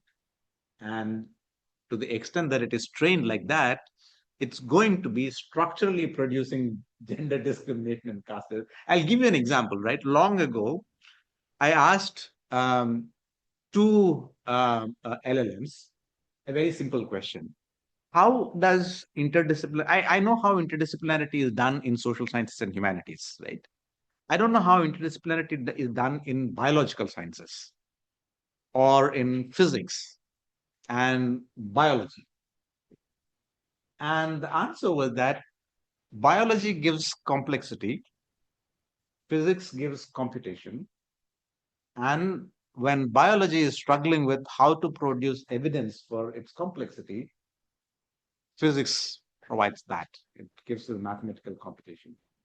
And I said, that sounds like basically you're saying that computation is the one which is making complexity understandable. Where did this idea come from, right? I mean, what has complexity done to computation, right? And after a lot of back and forth, back and forth, back and forth, I think I'm not sure there what the answer is, because this is what I have been trained. This is the pattern that I have been trained on, and that's why I'm going to think that it's math, it's maths, and it's physics, which is helping biology, right? Otherwise, the second direction is not possible. So I'm saying that these are not neutral ideas. These are not capable of producing neutral answers.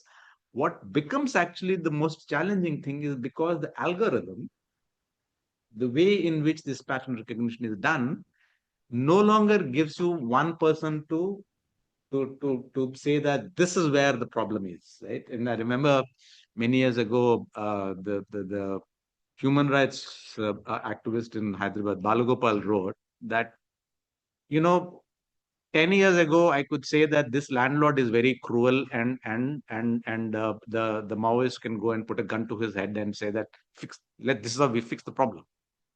Now, the special economic zone doesn't have a head. Where will the Maoists go and put their gun? What will they put their gun to? Right? Because now it is disembodied, or at least it looks disembodied. We have not figured out how to figure out where the body is. And that's a big challenge, right? Once it becomes amorphous, we don't know how to deal with it. And that, I think, is the big question, right? Well, Yes. if you say AI is about machines, AI is about data centers, AI is about water, AI It's is about about energy, water and energy both. it's also about a whole bunch of capital, a bunch of people taking decisions about things. They're sitting somewhere. The kind of data you feed in, the kind of decisions you get it. But any questions from this? Thank you. Um, Anand, that was a really interesting way in which you develop this characterization of of research and scholarship and the thinking around this. But to me, it seemed a lot more like a sliver in a kind of a social movement form that was being characterized. Uh, and I'm just putting a counterposition here that it seemed that institutions, on the other hand, over the last 25, 30 years, structurally were going in other directions. These what you pointed out and what you have done and you've done in collaboration seem like part of a social movement to resist what was otherwise happening in institutions, the mainstream institutions, which was much more creation of docility, um, much more sort of outcome orientation, much more sort of development of specializations, in spite of talking about interdisciplinarity or having these large overarching terms, much more narrowing of disciplines over time. So I think maybe in the last formulation that you sort of ended up with, one would have also liked to see, or I mean, not from you, but from, I think thinking that what could it be? How do we see sort of this, the way in which this entire process is going structurally from institutions, from mainstream institutions, that people really, I mean, they really want obedient bots rather than people who are thinking, people who are critically thinking, and that's what the Main Street game is in terms of research, where a whole lot of that in Gujarat at least, I think 12 PhD topics for social sciences were announced and distributed. These are the 12 topics that are going to be done in PhDs across. So I mean, I'm just trying to sort of lay out. This is what it's up against. So yeah, I think I just wanted to share that. No, absolutely. I mean, I totally agree. I mean, I'm sure others will have things to say, but I just want to say that this is a work against that tendency, right? That's the reason why it is important that we do it, and that work will of necessity be in the form of private practice, personal practice. It will be necessarily in the form of informal networks, but we need to figure out how to bring them all together so that they actually become the heart of the institution. And that's the aspiration. And without that aspiration, we can't actually act. That's what I'm saying. See, what is important here is what you are saying, that interdisciplinarity, we do not make it at master's and PhD level. It's a thought process which should happen after class 12th. And if you do not have undergraduate program which are reflecting this, nobody will ever become interdisciplinary. This will be plain English, but nobody will work in that kind of a thing. See, if you look at today, the steam engine, which was invented, that cattle experiment which James Watt and all that says, it has chemical engineering, it has mechanical engineering, it has light of number of disciplines which are coming together.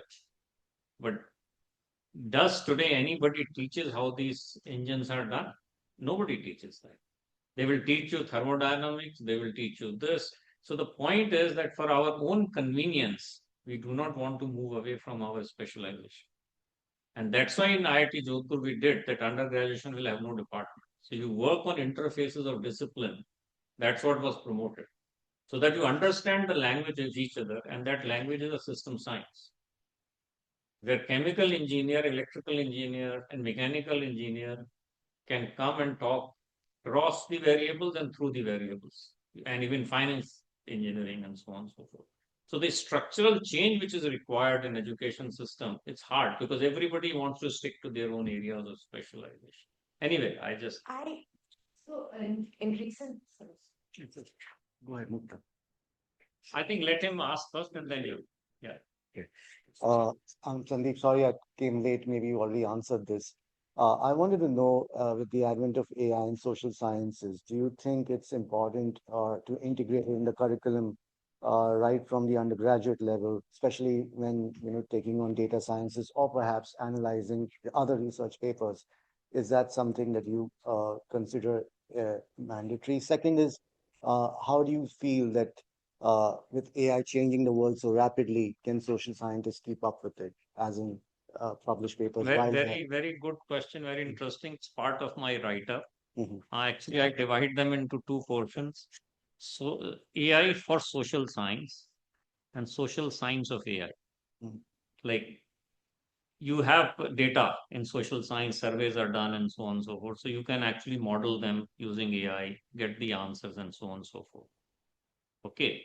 Now the other aspect of this is that if AI comes into being actually, and they create more agents, they create more robots, they create more this thing, then the social science of that will be very, very different. And we will not be able to understand that science until unless we understand how AI is operating.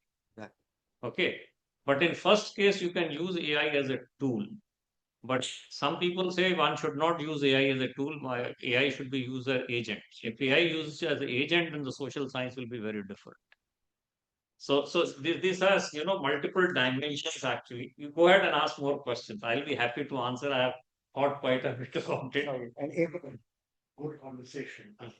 Yes. An agent is essentially a set of processes put together. So you're saying that there should be agents deployed See, to help agents social can scientists? produce, reproduce, design, implement, and plan. Their tools cannot do this. Okay, There's a difference between the tools and agents. sure.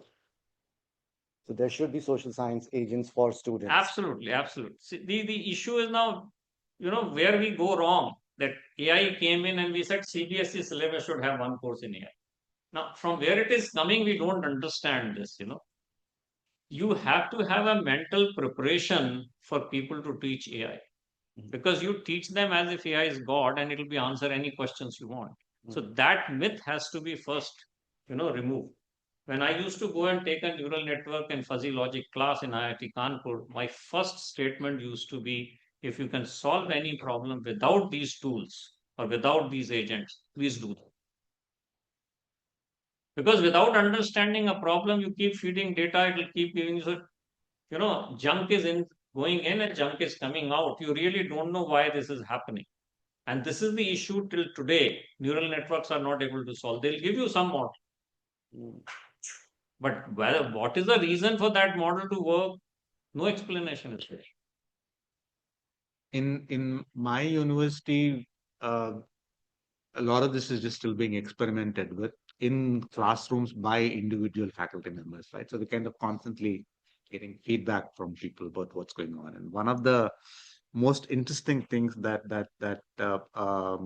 began to appear fairly early on is a faculty member who gave students undergrad classes an exam and said, let AI answer the question first, and then you improve it, right?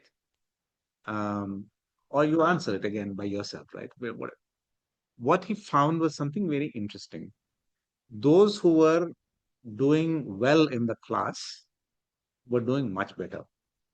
Those who were doing poorly were doing worse after this. And that basically meant that there is a particular ability to deal with AI to get better results. Yes. And there was an inability to get those better results and therefore actually get worse results for some people. So that is then the diagnostic that came out of that between him and me, because this is not something that is being discussed very widely, right? Is that there is a particular kind of skill of working with AI that has to be taught. And if you don't teach that, then you're actually being very unfair to the students, because this is what is going to get, that some people are going to get pushed to one end and the others are going to get pushed to the other end. But that's the nature of AI, right? It keeps pushing people to extreme ends. So you must know what prompts to ask if you want a right answer. Right. But the other issue is that AI is no longer a tool or an agent in that distinguishable form in the classroom. It's a presence. It's the medium through which things are happening, Yes. right? It has already begun to mediate our learning completely.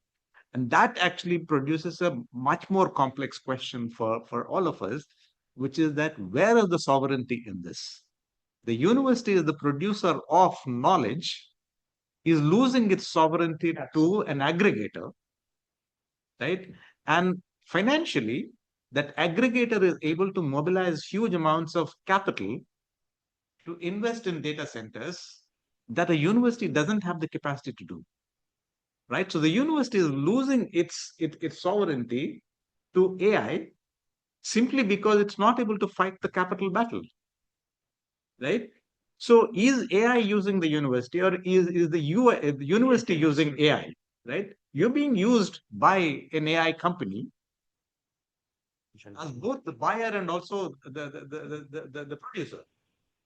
Both are coming from your own institution, and that is the stronger conceptual framework in which we need to think about AI as both the medium, but also the sacrificial zone in which resources are being guzzled up, right? So a lot of complex questions about what happens in the classroom will then also have to be connected to what happens in the place where the data center is located.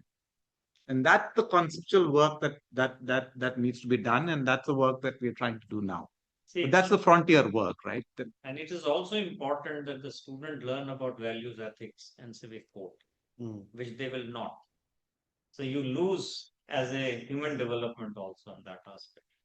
So I think you had Yeah, no, I was responding to, so I've been doing a lot of work with younger people, and these are not, these are folks who have had a difficult entry into the space of higher education. Some of them are on the cusp of entering it and are not sure where exactly to enter it, may not have the means to enter it in the ideal way, and so on and so forth.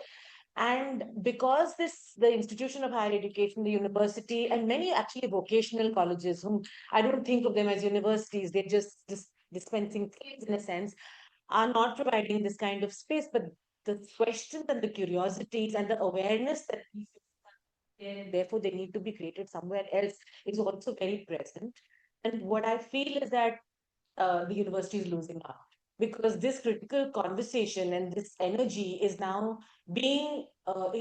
present outside of that space of higher education, in the coffee shop and in the Tika and in wherever else, and in online forums, and is being dissipated and often fed into AI without any mediation process that this institution had the power to do, in terms of saying, here and there are all these disorganized thoughts, and here are the ways that you could possibly theorize them or structure them or debate them, and then elevate your. I think there's a tension here between an innate sort of understanding and that comes from lived experience, which traditionally the institution was able to make space for and then sort of maybe guide gently or whatever, that well or not so well. But now that's not happening in those institutional spaces because institutions have maybe shuttered some pathways and also not been able to adapt.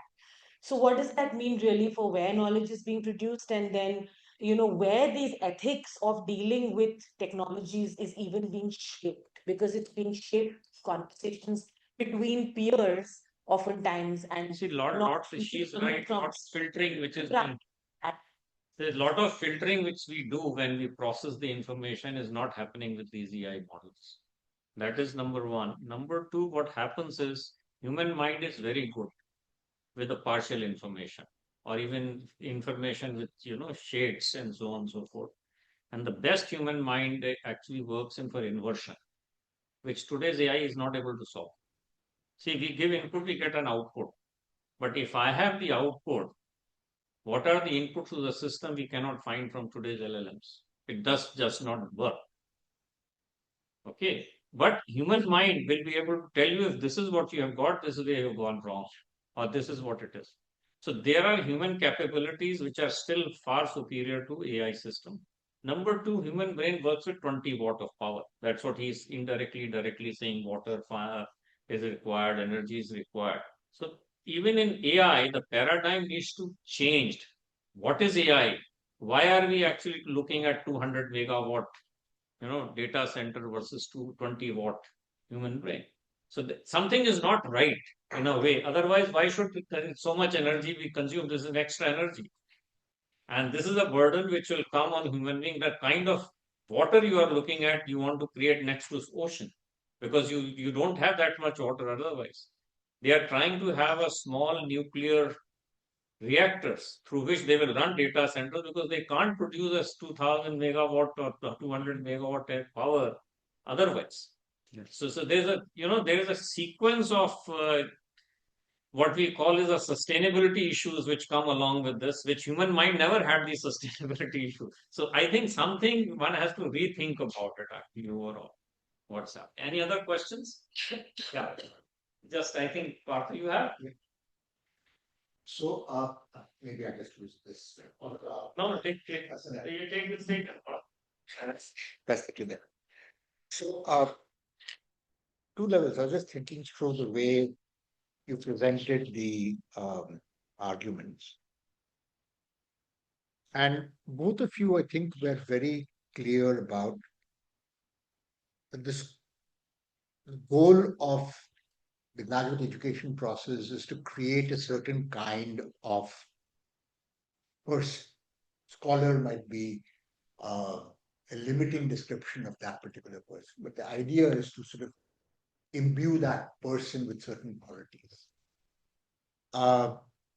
Now, one way of doing that, I think both of you presented, is we talked about relational. Professor Kalra gave a number of examples about the way it's been engaged with socially situated structures. And one of the things we do know about human societies is they are pretty idiosyncratic. So when someone sort of learns and engages from particular specific contexts, if one is a scholar and I'm going to be studying East Timor for the rest of my scholarly life, then it is fine to be embedded in East Timor. Mhm. But if I am in a university in East Timor, which is now applying the kind of methods that you and Professor Kalra talked about, and therefore my education through that process of interchange has brought me to a certain learning story. How functional am I when I land in New York, when I land in Delhi, or Beijing for that matter, right? what is the process by which we sort of understand and learn and engage with the diversity of human experience? Yeah. If the way in which we are acquiring knowledge requires you to be, in some sense, situated in a specific location.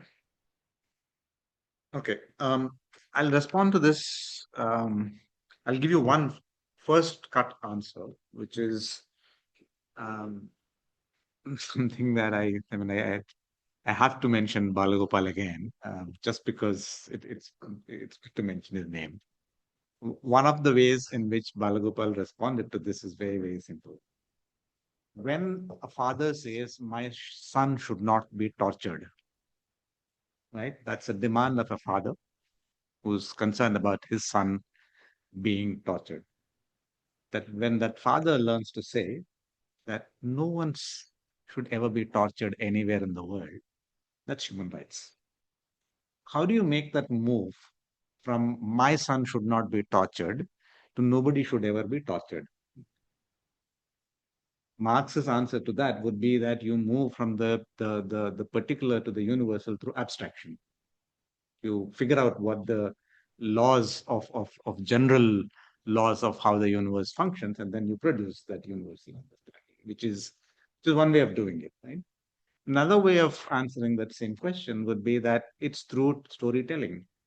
It's through learning to translate the experience of one place into another place. And there are many different ways in which that can be done. If human experience cannot be translated from one context to another, then there is no social world at all. It's precisely because we have figured out multiple ways of doing this. It could be through storytelling, it could be through performance, it could be through art, it could be through a variety of ways of passing on experience. That's another way of doing it. Is there a combination of different ways of doing it? Uh, uh, is there one way of doing it? That's what you decide in your classroom, right? And that's also the way in which different disciplines have done this. You produce a certain kind of universal understanding, extracting from a particular understanding, and you you can actually produce a lot of oppression just by doing that, right? So the University of Chicago studies slums right next to it, and that becomes urban theory for the whole world. And then you have a bunch of South African anthropologists going and studying copper towns and produce a certain understanding of how towns function. And that travels and comes back and challenges the University of Chicago's um, urban sociology and tells them that no, urban actually functions very differently. And that produces a very different kind of understanding of the whole thing. So I wouldn't particularly worry about how does one studying in a university next to Agra going to be able to make sense of what happens in New York, because what you're actually making sure of, along with this thing of embedding yourself, is also the capacity to translate this experience into other contexts. So, to what extent do you think that translation has, and you spoke a lot about AI, is sort of made easier or harder by the presence of these kinds of Agencies, the AI agents, right? Yeah. In a sense, does it make it easier to bring the world to the student? Or does the fact that the world itself is now so incredibly complicated that you just give up and say, okay, let's please agent do the job, the human no longer needs to. Is sort of incapable of handling it.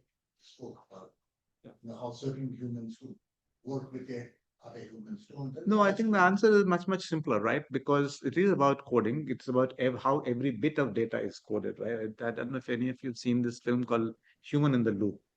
It's a beautiful film in which when a caterpillar is to be marked as pest, this woman says, "Ma'am, that's wrong. This creature is actually good. You can't call it a pest." And the supervisor says, "No, that's what we're supposed to call it. We're supposed to call it a pest. It doesn't matter what you think. You have to call it a pest because that's what we're being paid to do it, right? Now, this is the problem, right? So this is exactly the kind of question that you're saying, where the tagging is being done, who is determining how it is to be tagged. And unless we have a code, unless we have the forensic science that tells you that, look, this is how you decode what has already been coded. This is how you recognize the failure mode of this. That's the skill that we have to teach along with AI. And see, with AI, we have to be very, very careful. What's happening today, if you look at overall development of AI, one side American companies which have advanced quite a bit of it. The other side are the Chinese people who are coming with the new model. This morning also there was a news that they have come out with something which is much faster than American systems and so on and so forth. See, it's a perception of that data, what China is feeding and what results they want the world to see out of that system. Similarly, it's American university or American develops what they would like to people to see the results which they come out of that. So the data which is being fed, also you do not know how it is fed because that itself may be very highly biased. What we earlier I was. I mean, this is a tribal woman in Jharkhand being told that she should call this a pest, and she's saying, "No, this is wrong. I can't call it a pest." But her supervisor tells her that no, if you don't say that, then you don't get the money. Yes. And the woman needs the money, right? So obviously, in this current moment, data collection itself is an issue. Actually. It puts food on my table. It has improved my life, but it has also done something which is problematic. Yes. So you learn to live with it by teaching yourself that, okay, so let this be called pest, but I'll figure out how to make sure that somebody knows that this is not to be called a pest. It has become much more complex society than what we actually think of. I don't know whether Partha's question. I was, just last pushback is there was a question earlier, and there was a question, a number of these online questions are coming to two levels. One is the whole my discipline of economics, the way we see it in some sense, like with physics, is a question of willful land unification. One theory to explain them all. One nation, one theory. Or actually one world. So does this kind of approach to education that you're looking at, does that essentially mean that such an attempt is impossible? Is doomed to fail? Is there, which was the physics have been searching for grand unified theory for a very long time. I personally believe it won't happen because there's a lot to do with context in which you are actually educating people. You are looking at the background of people whom you are educating it. You are looking at the basically the development of those people, how it has happened. So education is not only what you get in universities. Education is much, you can say literacy. That's a separate story, but education is much wider in terms of how you get educated. Which then brings me to the last question I had, which is a lot of what you've been talking about has got to do with exactly how people, yes, modes of thinking, structure. That's how social science becomes most important, actually. Now, from what we understand, a lot of these habits are formed much earlier. Absolutely. And you mentioned a bit about how school is divided in particular thinking. So is the question that we are addressing or the nature of graduate education, social science, is that too late? Has the horse already bolted? And is it impossible to have the kind of graduate education in social sciences that you're thinking of with the kind of school education that we have? And that if we continue with school education the way it is, and that is much closer to the best classification model that you were just talking about, it would be possible in some sense to have Partha, let me answer that. Let me answer that in a very, very simple, direct way. the analogy of the horse in the stable, the horse in the wild, and the horse that one can train and ride, I think is extremely limiting and actually very, very inappropriate for what we are looking at. We are looking at human beings who have made certain choices, who have been trained in particular kinds of systems. Unlearning does happen, it can happen. New learning can happen. Sometimes it works, sometimes it doesn't work. It depends on circumstances. It's true that a lot of it is not predictable, but there's also a lot of it which is predictable. You create the necessary conditions for some things to work. For example, one of the things that we realized in early days of Hyderabad Urban Lab is that people just don't have any situational awareness of where they are on the street. Particularly in the last 15, 20, 30 years, it has become very, very possible for people to not even sense that they are going up a slope or coming down a slope because they're not walking, they're not cycling, they're in the vehicles all the time. So the city's terrain is not even visible to them. Right? So what we started doing is to give everybody a piece of paper with a local map on a grid and say, go out and put things on this piece of paper as a map. Map the tree, map the thelawala, map the kid playing, map where the dog is sleeping, right? But every point when you make this, you stand there and ask the question, why is it happening here? Why is it not happening somewhere else? And that interaction also is something that you will have to record. And that gives you a sense of what this whole place is all about, right? And that changed the way in which people related to their environment.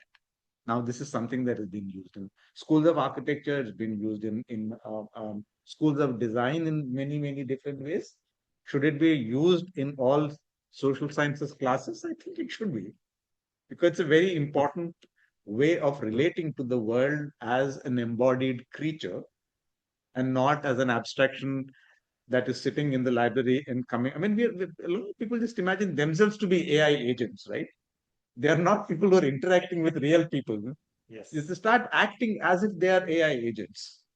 And I think that's where the damage in social sciences has happened, because we have pretended for the longest time that it doesn't matter where you're sitting, that you can come up with answers to how the world works.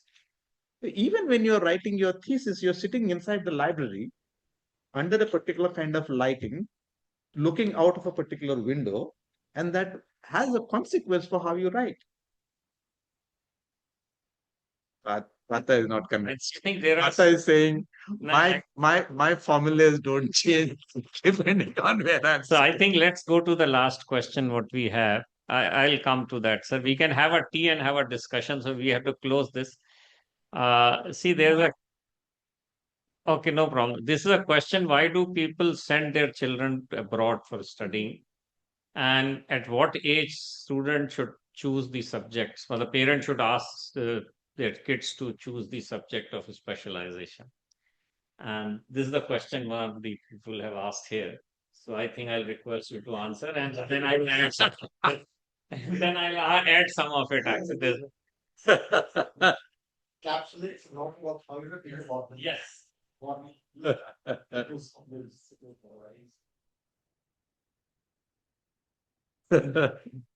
Well, I mean,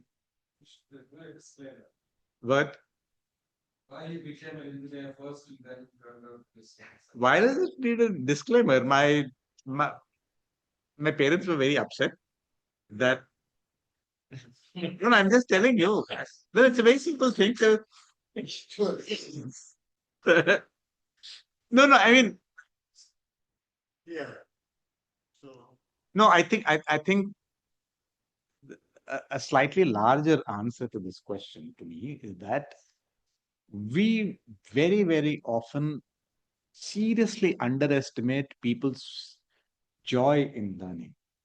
Learning is something that is deeply empowering and enabling. People living in slums, people 50 years old, people 70 years old, people 4 years old, constantly wanting to learn. And I mean, I'm so happy that Chamendra is here. So people constantly wanting to learn, right? Yeah. Now, whether they should be learning engineering or whether they should be learning accounting, these are market decisions. And that's what most of the time happens, that people take decisions on the basis of what they imagine the market is going to offer. So, for example, the generation just before me thought that civil engineering was the greatest thing to do, and everybody wanted to do this civil engineering. But by the time I came to college, electrical engineering was the big thing, and everybody wanted to do electrical engineering or electronics engineering. So these things keep changing. Huh? Huh? So that's what. I think I have something to add here. See, a lot of people used to come and ask me in IIT Kanpur during counseling of JEE joint entrance exam and as a director of IIT Jodhpur that, sir, can we get a computer science? And my question was that who has told you that you should do a computer science? So answer generally used to be my neighbor's son is doing computer science, so I thought I should do it. I said, your son, neighbor is not going to do computer science if you're not interested in this. Yeah. So find out what is an interest of the child actually, and that interest you have to find, give him some time to explore different things. Actually, we become very time-bound fashion that, in 4 years, let them explore. There's no harm. 1 or 2 years, let it, in 100 years life, 1 or 2 years make no difference. The best thing which can happen to children is that they pick up where their interest is. And this should happen very openly. And this has been killed in a way when you start sending them in class 6 or 7 to coaching centers, that they should only learn physics, chemistry, and maths.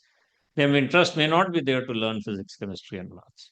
And I found a lot of people in IIT system, they study all this, but they never practice engineering at all. So their interest was always somewhere else. So I think the freedom has to be given. And as for people going to foreign universities or Indian universities, I think it's a personal choice. But my opinion is that, again, let the kids themselves find out what they want to do. It actually, what is happening is, this is my last statement, and then I'm going to close and ask Partho to thank. Once you are in a rat race, even you win, you'll still be called rat. Exactly. So it's very, very important that you think something different out of box and do something special. Thank you so much. I think Partha, I hand over to you now. So, on that somber note, I think we need to. And the question is whether rat the best or not. The question will leave for another discussion. So thank you, Anant, and thank you, Prem, for spending the last couple of hours with us and thinking through this issue. As obvious from the discussion, there's a lot to be thought about, and there's also a lot that you can see within the universities. I think one of the takeaways from this conversation is that there's also a lot of thinking happening within educational institutions and among educations. Before I close, I thought about the question on the what happened to that? Shamindra is still there. Yes. You are ignoring him. Yeah. No, you are speaking, so I just thought. That's fine. Please go ahead. I just, I took the cue from Kalma. Go ahead. I'll hold for the moment while and incoming. Sure. Go ahead. No, so there are a couple of observations, really. I mean, the first on this was very, very illuminating. I mean, and also like in a personal space where I'm trying to cope up with a lot of interesting teaching assignments over the last 1 year or so. The first is also situating all this in the Indian education scenario, and I was just thinking that how much of these kinds of assimilation and these thoughts of mapping, counter mapping, synthesis that can happen within the ambit of the current trajectory Indian higher education is situated right now. It's very true, and almost like everyone knows that we have almost killed our university system in the expense of IIT education system. A massive amount of funding disparities and IITs really are institutes. They cannot replicate our universities. They are very specific places. And to be very honest, IIT, humanities, social science departments are the places where you just have economics, sociology, psychology, maybe political science. It ends there. Maybe new IIT is doing things, but the older ones, very few attempts to do actually looking back and forth through this way of interdisciplinary education and how to think through across the board. So, which our universities, JNU, DU was doing at least at some capacity till they were all thrown out to some case. So, the future of this is very different. And now that I teach in a private university, it comes differently in our mind. I was been told to design a course on AI and GovTech for course grad a few weeks ago actually. As illiterate I am, I was asked what's the GovTech. Then they asked me application of AI in government and public services. It's okay. And I said, who's your clientele? They said, these are for working professionals, people in someone who work in Center for Railway Information Systems, people who are working in some management firm at an entry level. And I said, why do they want to know this? Because they are, and their answer was, the upgrade guy's answer was, they need very quick fast food on how AI is going to impact lives. And you have to give that. Now, from a pedagogical standpoint, it's a challenge because me and some of my colleagues were thinking that, teach them political economy of development first and then, lead. But what's the actual language of teaching political economy of development of a place which takes us to these forms of knowledge production? Because the clientele of the education, the other side of the education, the students' mass, that has been changed a lot. But that's good at the same time because there are avenues of possibilities of co-learning and doing that. But my question in this case are, our universities and education system is really ready to assimilate all this changing landscape in a way? Because that's the only green flag I think that is there to thinking how to humanize or work with AI at a more human context at some level, and to do it, play with all this interesting experiment Dr. Maringanti was talking. What's the way to synthesize that? Now we have a much wider geography of education and a much wider clientele of education, and not only in terms of AI, but I know synthesization of theories. And so, if I have to teach political economy of development, is it the same way I can teach this mass, or what's the more relevant way to deal with clientele that is there? So that is something I think is becoming a little more pressing challenge, because the core idea of knowledge production and classroom that has been there has been shifted a lot. People don't want to actually be in classes. Everyone's interested in online education. These private universities are thriving on that. So yeah, so that is something, that's a space that was previously unexplored, and interested what Dr. Maringanti's thought about that. How do we navigate the complexity from a pedagogical as well as from a knowledge production perspective? Thank you. Thanks for asking that question, Shamin. Can you all hear me? This online education, you just mentioned about people becoming agents. Does online education somehow reinforce that? Yes and no. I mean, we can discuss that in detail later. But one of the things that I haven't actually touched upon in my conversation here is the question of credentialing. How do you actually build course modules? How do you actually build the architecture of program? What do we mean by graduate formation, right? And when we say graduate formation, we are talking about 2, 3, 5 years of immersion in a particular problem, in PhD or in masters in. That's one way of thinking about it. And within that, we need to think about different components, addressing different kinds of learning that has to be done. So design the entire learning experience, so curate it. There's another part of this, which is that we are responding to a market signal and saying that there are a bunch of people who want to learn something, and we need to figure out how to give them that learning experience because they're willing to pay for it.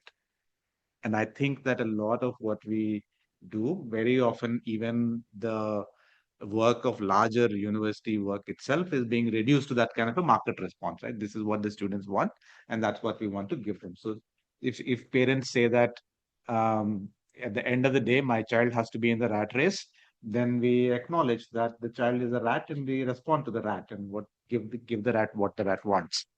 That's all we do. And that's one way of thinking about it. I don't know if we can break that very easily. I don't even know if we need to break it because that's a different kind of a political question. But I do think that even within that, if you're honest about it and actually do a good job of responding to a market signal, then the question is, what is it that these executives actually anxious about? Why do they want to learn about how AI is going to impact them, their everyday life? And you will sense that there are a set of anxieties, there are a set of aspirations, and we figure out what those aspirations are and what those anxieties are, and we respond specifically to that. The course is likely to work and bring in the revenue that it is supposed to bring in. But if we think there that this is what we know about what needs to be taught and this is what we want to teach, it's very likely to completely fail because this is not about what we want to offer, not about what they want to learn also very clearly, because sometimes they may want to learn something, you may want to teach something, but something else actually may emerge in the interaction, which is what I was saying, that it has to be sort of relational because you may then together actually diagnose the problem to be somewhere else. So the thing is that you want to do this in the marketplace. So you design the product, you design the course, you design the credentials in a particular way, and then figure out how to iteratively improve that product. Will online learning actually make the situation worse? Will it make people act in a much more disembodied way? Not necessarily, because we have actually experience in running deeply immersive learning experiences of people who are scattered all over the place. We've done this during the lockdown, and we discovered actually that there are a lot of things that the in-person classroom does well that we can actually do much better in online work. There are ways in which we can actually respond to things that we are not able to do because we are not meeting in person, and therefore we need to compensate for that. So those strategies are known. I think we are actually at a point of time now, after 5, 6 years after COVID, with a much better understanding of how to do these things. And we just need to acknowledge that confidently and put things together to work with that. Dharmendra, I may not have fully answered your question, but I'm happy to pick that up later because we just have to close this thing right now and give Partha the chance to be nice or nasty as previous. And I'll answer you sometime that about it's not about IITs, it's about individuals who can perform well.